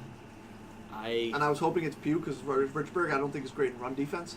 I didn't care for Pugh. I thought he was weak. I thought he was soft. Really? Yeah, I didn't want him. Because he played every position on our line last year. Yeah, but he also missed a lot of games. Well, I mean, yeah, he was hurt. Well, Pepe gets hurt a lot. Brian doesn't like hurt players. No, I Yeah, don't. Brian's like it's weak. if they can control the fact that they get hit wrong and get hurt. Brian's like, I show up to Sunday football with like a bum leg for the past 3 years. yeah, And like, I But want you to do the same. But you I get play. paid, I don't. Yeah, but I play. Yeah, you know and what I'm I saying? play That's every what I'm down. saying. That's what But I'm that saying. was- that was You're like- like, I show up, you should. Yeah. that was like If my Pugh first played every position, why didn't they put him at left tackle? I think they did. They did for a game or two. They Not- moved him around the line wherever they needed him. They 'cause the needed line him to was play left depleted. tackle last year. He did a little bit. No, they only had Flowers. No, they moved. You sure? He played for one game. He played left tackle. I don't know. I think it might have been the game against Denver. I could be wrong, and we won that game. Yeah. See? And then fucking McAdoo just. That's why he doesn't have a He job. was like, you know those big lights that like kill bugs. Right. I feel like McAdoo just goes home and looks at one of those, and like, he's just like we're gonna be puked back to this other line. Like, all right, dude. Whatever. So I have them go 9-7. I have them winning against Washington, Chicago, Seattle, 49ers twice, Detroit, Rams, Seattle, and Minnesota. And they lose to the Rams, Denver, Green Bay, Kansas City, Oakland, Chargers, and Rams. Okay. So me and Brian are kind of in agreement of like a 6-7 win. Yeah. And Mikey going a little higher at 9-7.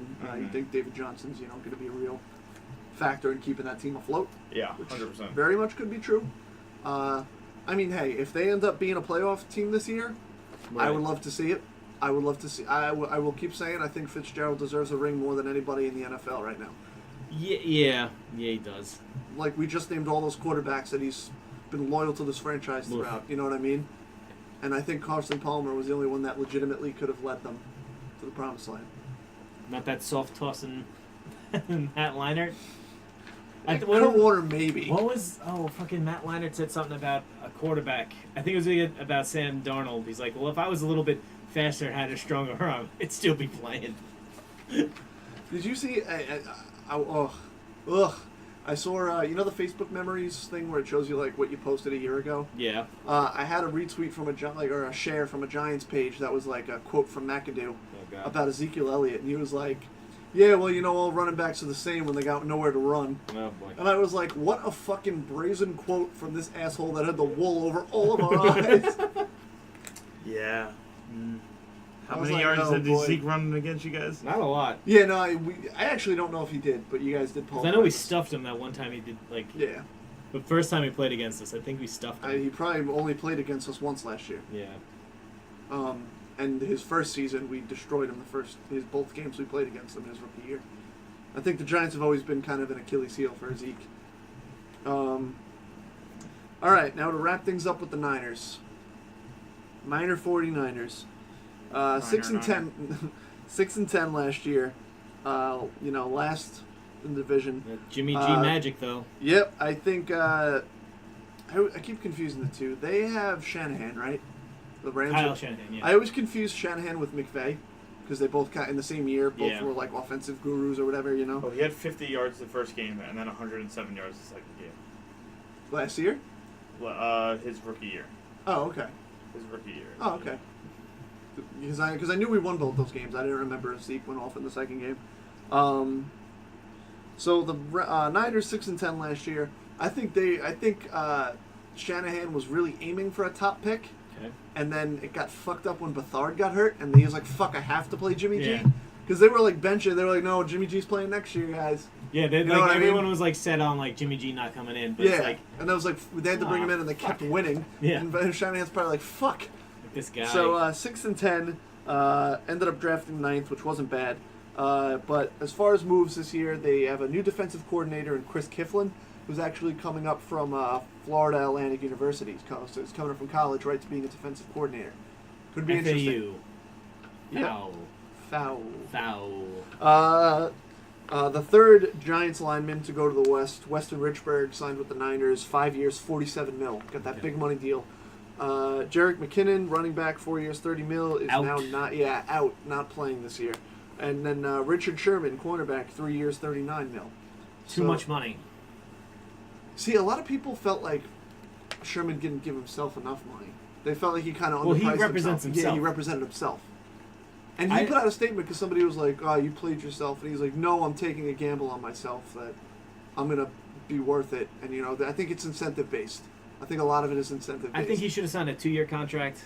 Yeah, me too. Because I think that 3 third year years- might, someone might not want to sign. It's the same with the Exactly. quarterbacks and running backs, both when they hit 30. Yeah, it's Wide tough. receiver, you might get a few more years out of it, but Yeah. So yeah, I mean, 3 moves I liked in the offseason, but of course McKinnon getting hurt, so it is what it is. 9th overall, they took Mike McGlinchey, offensive tackle, Notre Dame. Some would say one of the biggest offensive linemen in the draft. That's good. It's good for Jimmy G. One people kind of hoped the Giants were taking, but I felt that a pick that high. If we traded back, I could understand. Yeah. Yeah. Wouldn't have hated it if we had gotten him and kept Wayne Gallman as our running back 1 with an improved offensive line, but it is what it is. It's and like then- fixing one leak before fixing another. Yeah, exactly. Second round, 59th overall, Dante Pettis, wide receiver from Washington. A lot of second round wide receivers this year. A weapon for Jimmy G. Yeah. Coming along. I think the Niners are a better team than they were last year. I think they are for real, but I don't think they're on the level of Rams, They're not- Jaguars. They're real, but not yet. Yes, I have them at 10-6. I think they get a wild card this year. Okay. I think they get a wild card at 10-6. I think they split with the division. I think they split with the Rams, Cardinals, Seahawks. I think you could swing those Seahawks games. They can go either way. On top of that, I think they beat the Lions, the Chiefs, the Giants, the Raiders, the Bucks, the Broncos, and the Bears. And I think they lose 2 on top of the division, the Vikings, the Chargers, and the Packers. Okay. I think they're for real. I think Jimmy G is for real. I think he's like Aaron Rodgers, who sat under Favre for so long. I think Jimmy G's been under Brady, and I don't think he's a product of the system. I think he's I think he's a winner and he's a gamer, and I think they're going to be a for real team this year. With they're going to be great in 1 or 2 years. Their team's still in transition, but on the end of a transition, and I think they're going to be good. Yeah. So 10-6 for me. I have them 1 game under the Rams, taking the wild card in the NFC. Okay. They're one of the wild cards. I have them going 8-8. Oh, 7-9. Sorry. 7-9, really? So you're Yeah. higher on. I actually agree with Mikey.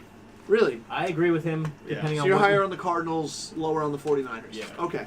I have them beating the Rams, Minnesota, Detroit, Giants, Tampa Bay, Seattle, Chicago, and I have them losing against the Rams, Arizona, Seattle, Kansas City, Chargers, Green Bay, Oakland, and Denver.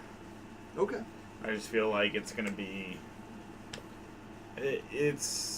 They're going to improve in some aspects, and then I feel like, Jimmy G's got a little ways to go before he could be like I got you. on the caliber of like a winning. He doesn't have enough weapons, I think, for him to be a successful quarterback. Okay. Right now. And so you think last year was kind of like a morale boost, like momentum Yeah. thing, where after playing with Bethard, Jimmy G stepping in is like a world difference, and Yeah. coming in this season starting cold. You don't think they get off? No, it's that's the one thing that we've been saying about every other team is, it's when it's when the team's changing a little bit, like it's going to be hard for them to get off to a hot start. Yeah. So I don't see why they're any exception. That's true. Brian? I do agree with Mikey. I do see them more middle of the road. Okay. I see them a little bit. Because they do have some very winnable games late in the season. So that's why I see them kind of being very sneaky. Okay. But I do also agree with you that they're real, but not yet. Not yet. Okay. So them being 500 is going to be this shock to San Francisco where it's like, okay, guys, get your shit ready because we're about to go off. Yeah, and depending on yeah. the cap space they'll have next year, I think they could definitely get. I don't like Jerick McKinnon as a number one running back. Yeah. He's never blown me out of the water with it. He blew something. He blew that knee. But I see them actually being a player for Lev Bell next season. Yeah, you think they're in contention? I see them and the Jets going after him, and with their commitment to an offensive line, I think next year when we do it next year, I'll be very high on it'll be a little bit more of a flop between the. So you think kind of where I have them now, you have them next year? Yeah. In a way. Yeah, Where I see them. like a 10, I see them more 16. 11-5 next year, and I see them 9-7 now, 8-8 Okay. now. Yeah. Fair enough. I don't know. I think Le'Veon Bell, could be a good backup for Zeke. So we might play for him next year. Yeah, because He's a good B+ player. Yeah, he's a solid. He's a solid guy. I definitely will gel well if he doesn't. See, I thought he was going to go to the I Giants. think he should go to the Giants and be like a veteran presence for Saquon Barkley. Show Shaq how to run. We need to pay these veterans to really, because Saquon Barkley is such a troubled guy. We need these veteran presences. I wasn't here for the East predictions. I actually had in the first game in the third quarter, Barkley breaks his neck, out for the rest of his life. See, I actually had Le'Veon Bell would be the perfect when you guys play the Panthers, I had that one of the lights actually comes loose and just cracks Ezekiel Elliott in the head. Jesus! Wait, is he wearing his helmet? No, he's on the bench. Oh, well, he's his hair Gatorade. His hair might have a cushion though. Yeah. He's got that big. And then he's just laying there with his stupid belly shirt up. All he could do is pretend to eat cereal. Yeah. He's actually not. He's actually just eating concussions from lights falling from the ceiling. I wish he was able to have a crop top. That's my favorite gimmick of his when he played at Ohio State. Fucking had rock of the crop top. So, as far as my personal West predictions, I think the Rams take it at 11-5. Right. Niners right behind them at 10-6 for a wild card slot, and then Seahawks and Cardinals both 7-9. Seahawks with a divisional record take third. All right. Okay. So I have the Rams taking the division with 11-5, followed behind the Cardinals at 9-7, the Seahawks at 8-8, and the 49ers at 7-9. I have the Rams 12-4, Niners 8-8, and Seahawks in Arizona fighting it out to be 6-10. All right. Sorry, I was setting up. No, you're fine. Yeah. So we did it. Yeah, boys, we did it. In 4 weeks. We did 3 it. weeks for me. Yeah, Sweated that's it true. out, brother. We've done every division. We had Chris on to share heartbreaking stories of dinner with linemen that never happened. Of rivalries past. We've made countless rape jokes. Only 4. Yeah, only 4. Maybe one per 6. week. Yeah, 1 per week. So countless it's is not a countless. little harsh, pal. I'll have you know I can count my I rape jokes. sound like a monster there. Like someone who just barge in somewhere and just forcefully take his... Sorry. I wish I had a soundboard so I could stop you right there. Oh, wait, actually I prepared something for this today. Did you? I think I did. Let me just see. Well, while you're getting that, Yes. so we all kind of prepared Oh yeah, something. here we go. Sorry, I gotta make sure that the volume's right because I'm always I lowered my ringtone to be a professional. So like I said, I like making those rape jokes.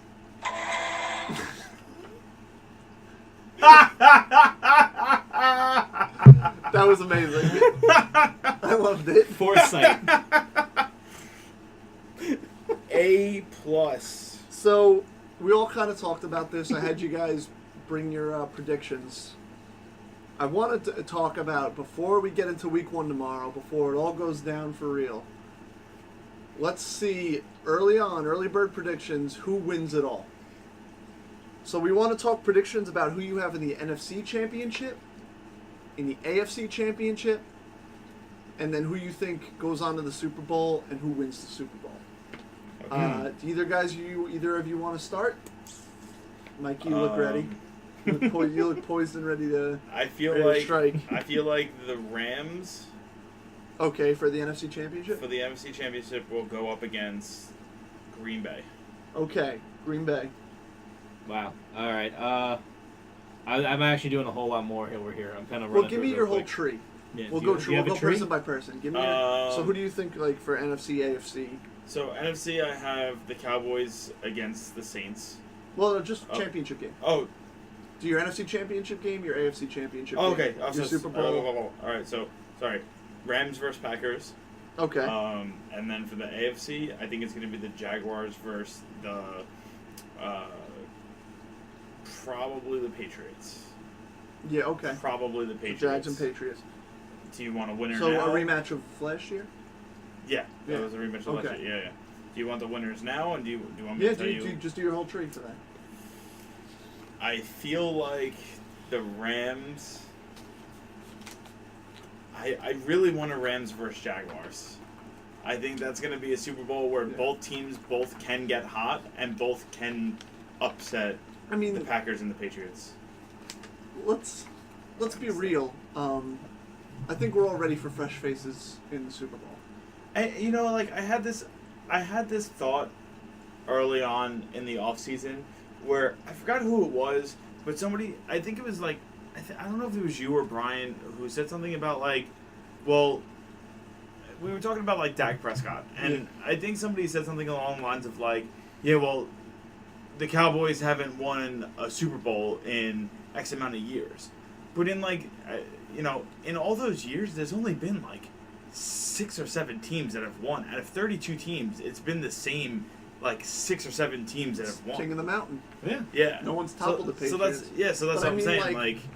I just think we're all I think all of us were kind of cheering for Jacksonville when they went up against New England, just because. Well, everybody hates New England because it becomes every year. Change. That's it. You want change. It becomes every year. It's who's New England facing in the Super Bowl? Right. I remember one year they were literally as a joke but also serious. Robert Kraft in week 1 sent tickets to the season ticket holders for the AFC championship game, and they made it. Yeah. That's fucking brazen. I loved when they suspended Tom Brady for 4 games and they still won a fucking Super Bowl. Yeah. So, you're oh wow, what are they gonna do with this? And managed to win 3 of the 4 games. So you want to see Rams Jaguars? You said. Yeah, Rams Jaguars. Okay, so who do you think wins? Who do you think wins the Super Bowl? I think the Rams could win. You think the I Rams think the Rams will win the Super Bowl. I like that. that. Okay, Brian. So I have, I have my whole thing. So I have my seeding, and then so for the AFC, I see Pittsburgh having the number 1 seed, home field throughout. New England being the 2 seed, San Diego being the 3 seed, Tennessee being the 4 seed. Yeah, we just do championship games. Oh, I'm sorry. Yeah, that's what I had a whole thing because I had KC and the Jets being wild cards. It's just hard to. Okay. No, yeah, I get it. I get it. I see I see KC and New England getting to the championship game. I said it earlier today. Okay, yeah. I see Kansas City sneaking one out.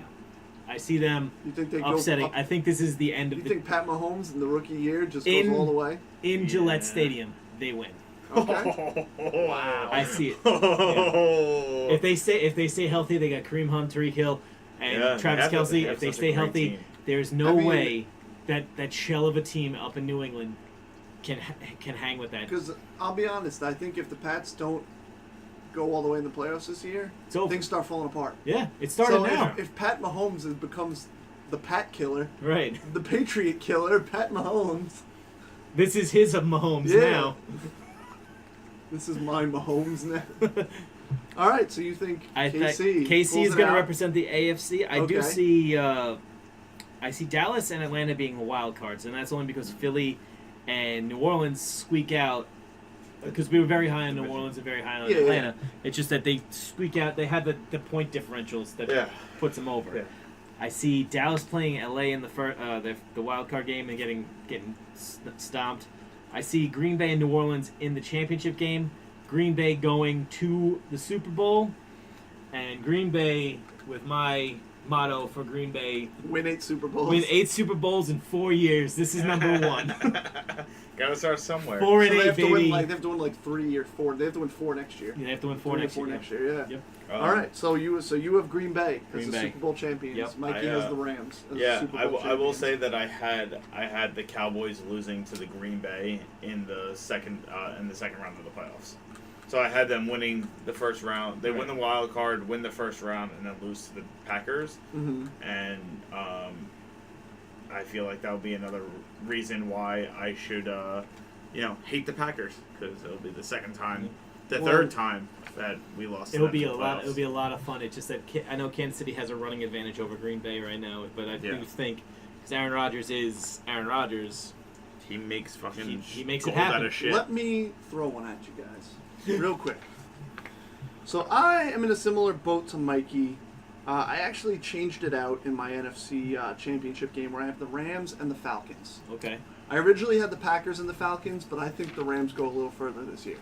I think last year they got a taste of the playoffs, and this year they want to, continue on that success. Okay. So I think it's Rams and Falcons, and I think the Rams go on to represent the NFC in the Super Bowl.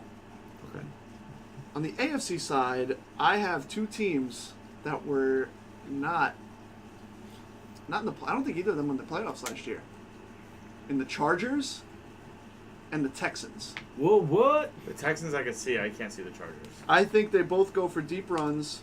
I think the Texans beat out over the Chargers. And I think we have a Super Bowl of the LA Rams versus the Houston Texans. And I think the Texans are the Super Bowl champions. I think Houston went through a lot last year. I think that city rallies behind that team. And I think it's similar to like the New Orleans Super Bowl win with Houston this year. I'm going Houston. Houston Texans are my Super Bowl champions. See, I respect it, but I don't agree. I mean, you're Yeah, telling I me don't Pat agree with Mahomes in his rookie year is going to destroy the Patriots franchise, and I'm the wild card. Didn't Ben Roethlisberger in his rookie year take the Steelers to win a Super Bowl? So why can't Deshaun Watson, who destroyed Tom Brady last year? Because Deshaun Watson plays with a team with a defense that is always hurt. That's true. Not this year, baby. Who's so are the Chargers. Are you really going up against? You're gonna take Lamar Miller over Kareem Hunt? I love to Kareem Hunt. Listen, man, if we were Lamar sitting Miller. here at this point last year, and I told you that Nick Foles was going to lead the Eagles to beat the Patriots in the Super Bowl, you would have asked me what drugs I was on. So I'm ride or die with Houston this year. How far did you see Miami not getting?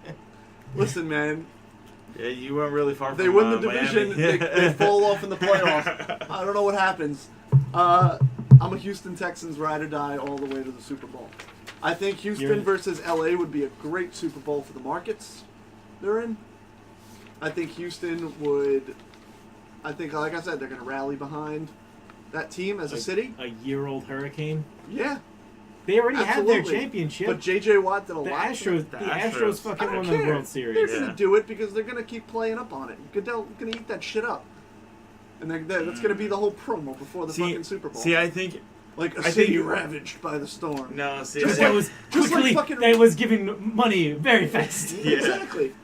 But yeah, that's the it thing, wasn't the like city New Orleans unified. where Or it wasn't like Puerto Rico. Oh, come on. They harped on that shit until like week 5 of the season. well, yeah, because with J.J. because Watt with how much money he raised. it was because New Orleans like I'm not- didn't play in their stadium because they were housing people I'm not who didn't saying have it's homes. New Orleans, but I'm saying you can't act like that was a minor storm. No, Houston was a Come big on. Houston was a big storm, but I'm saying like New Orleans was a thing because that was shelter for thousands of families. But the NFL doesn't give a fuck. They're gonna They rally. did. They're gonna not about that. You mouth breather. I'm talking about they're not gonna rally behind the storm. They're gonna rally behind this because they're gonna eat that shit up, and they're gonna be like, oh, last year the city was raising money for like all these things, and like this year this team made it to the fucking Super Bowl. Next week on the show, Hurricane Katrina versus Hurricane Harvey. It's not even just about the storm itself. I think the team, I'm very high on them this year. Stronger than And the I think storm. they're going to make a deep run this year. I think last year they were looking fantastic until Watson got hurt. Should he stay healthy, I think they're going to be a deep player this year. I agree with that. There you go. I just didn't agree with the whole motivation of the I hurricane like how I'm behind the it. psycho when he's saying that fucking Pat Mahomes in his rookie year is going to beat the team that's won like I made four Super the Bowls. same face with Yeah. I made the same face at him too. Yeah, I man. just think that's something that I think they'll touch upon of like the first 2 Can it? weeks and then that's it. See I me in think, February. The see AFC me West in has February. a cupcake schedule for everybody. True. I think. Yeah, no, it's true. I think that they could get there. I didn't say they'll win. Oh, no. Yeah. I'm saying you guys looked at me like I had 4 heads. I was like, I'm- we were all pretty high on the Texans. No, I mean, look, yeah, the Texans are a good team. They're a good story, but there's so many pieces that you have to rely on. J.J. Watt hasn't played a full season in like what feels like forever. Oh, of course.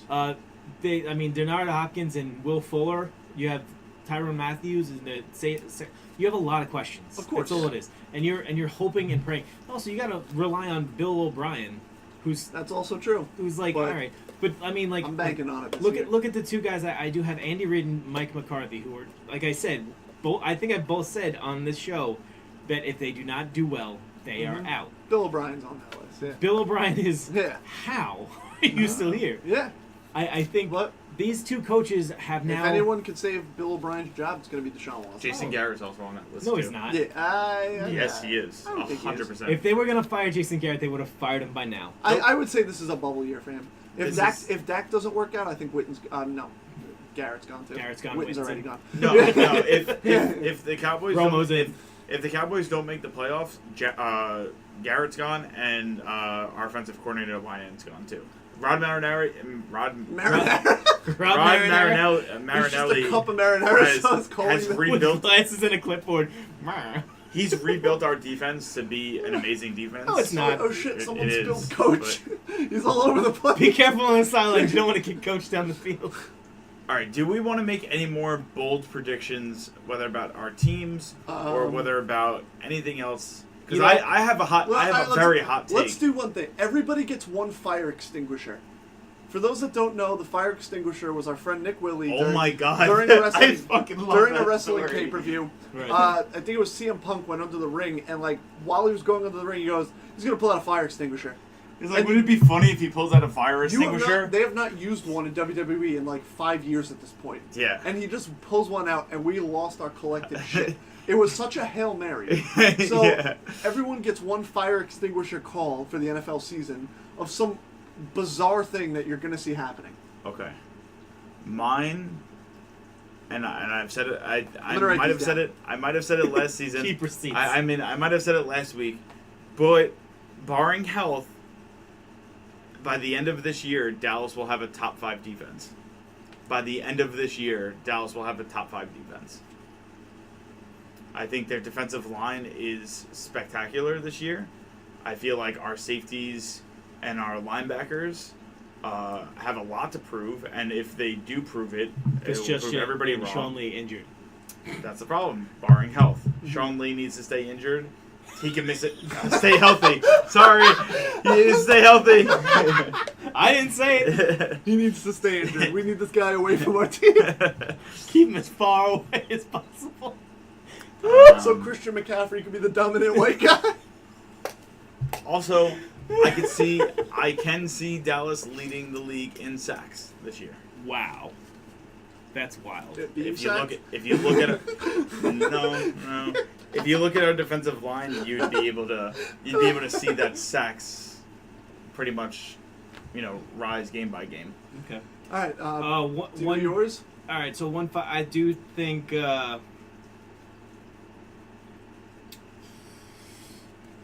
I think Philadelphia will be bad. I feel like Just like bad. I think they'll be 5-11 because of the championship hangover. Wait, I did pick them to go into the playoffs, but it's a fire extinguisher, so Okay. I don't have to.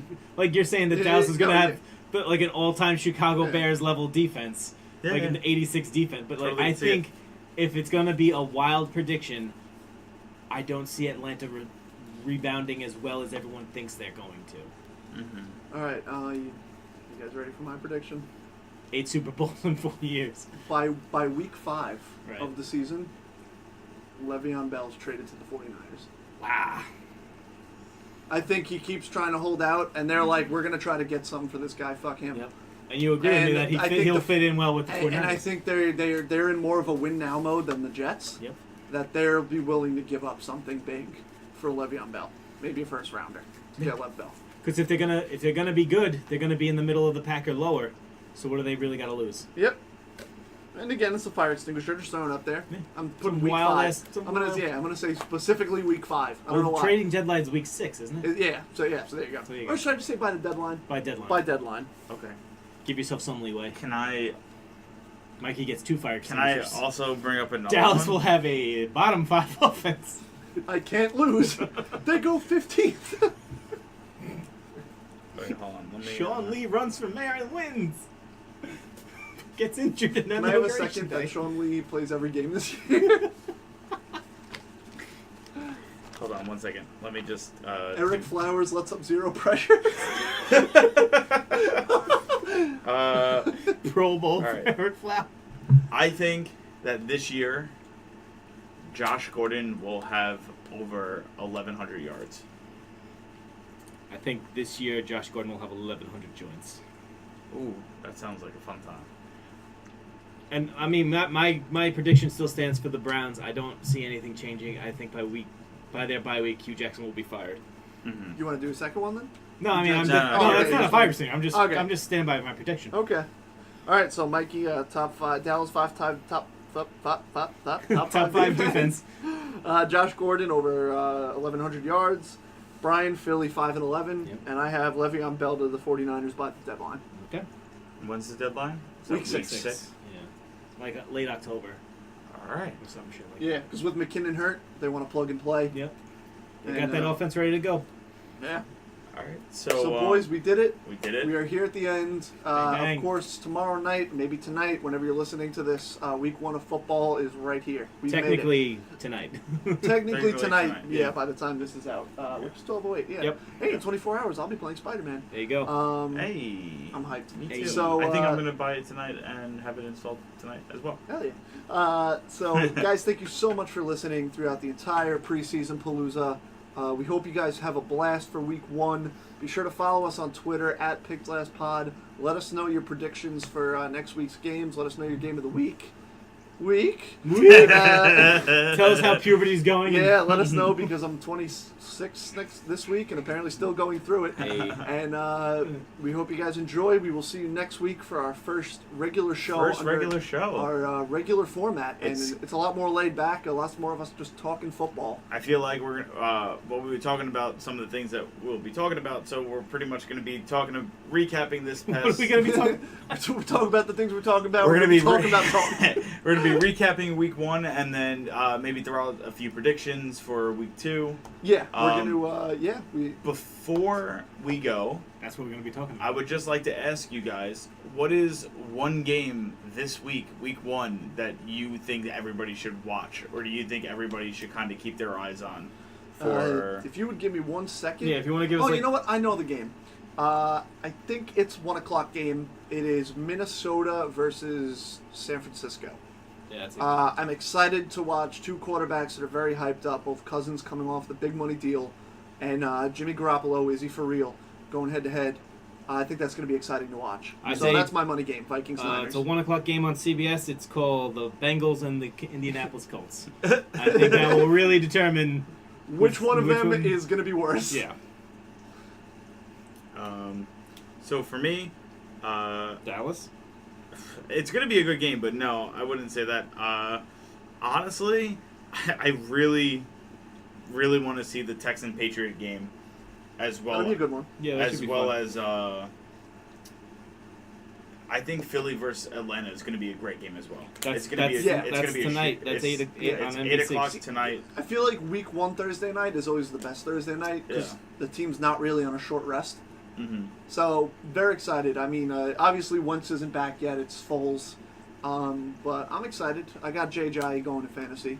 So, I hope he lights it up. I hope they lose, Yeah. but I hope he lights it up. That's true. And, 7,000 yards, but no Yeah, touchdowns. I'm also banking on Kirk Cousins as my quarterback, so Ugh. let's go. That's the worst part of my team, I think. As Yeah, far you as, should- like, starters. Should trade up for that. Nah, I'm alright right now. All We'll right. see. We're I done. think he's got great weapons. All right. All right, guys. So thanks for listening. We will see you next week. Where under can the new people reach schedule. us? People can reach me over at Twitter at ParksXCore. Throw up the X for that big free agent. An unsignable free agent. Yep, that unsignable won't take less than like 5 mil or 10 mil or whatever. And you can find me on Twitch, twitch.tv/Bullhammer. starting tomorrow night. Going to be playing a lot of Spider-Man, so if you want to see that play, check it out. You can find me on Twitter at dquats or mdquat on Instagram. You can find me at tfactors on Etsy.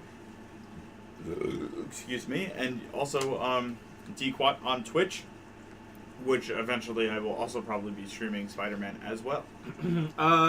You won't find me on Twitch. So should. Suck it. They should try to find you. They should try. Be unsuccessful. Very unsuccessful. Movie Mayhem Pod. Come to Twitch. Yeah, right. You can find me on Twitter at Movie Mayhem Pod. You could also find me on Instagram at Movie Mayhem Podcast. Yep, that's pretty much it. And we're gonna be at New York Comic-Con this year again on Saturday. So we'll let you go over to the Movie Mayhem and let us know. So if you enjoy football and comics, there you go. I feel like all of our audience. Of course. Yeah. Yeah. We're all nerds. Pretty much. We're all nerds about something. We just spent 2 hours talking about teams we're never gonna play for. Whether it's wearing face paint to an NFL game or cosplaying. We're Right, all fucking exactly. nerds. And I will leave you with that sentiment. Have a good week. Enjoy week 1 of football. We will see you on the next one. We're back. Baby. Fuck.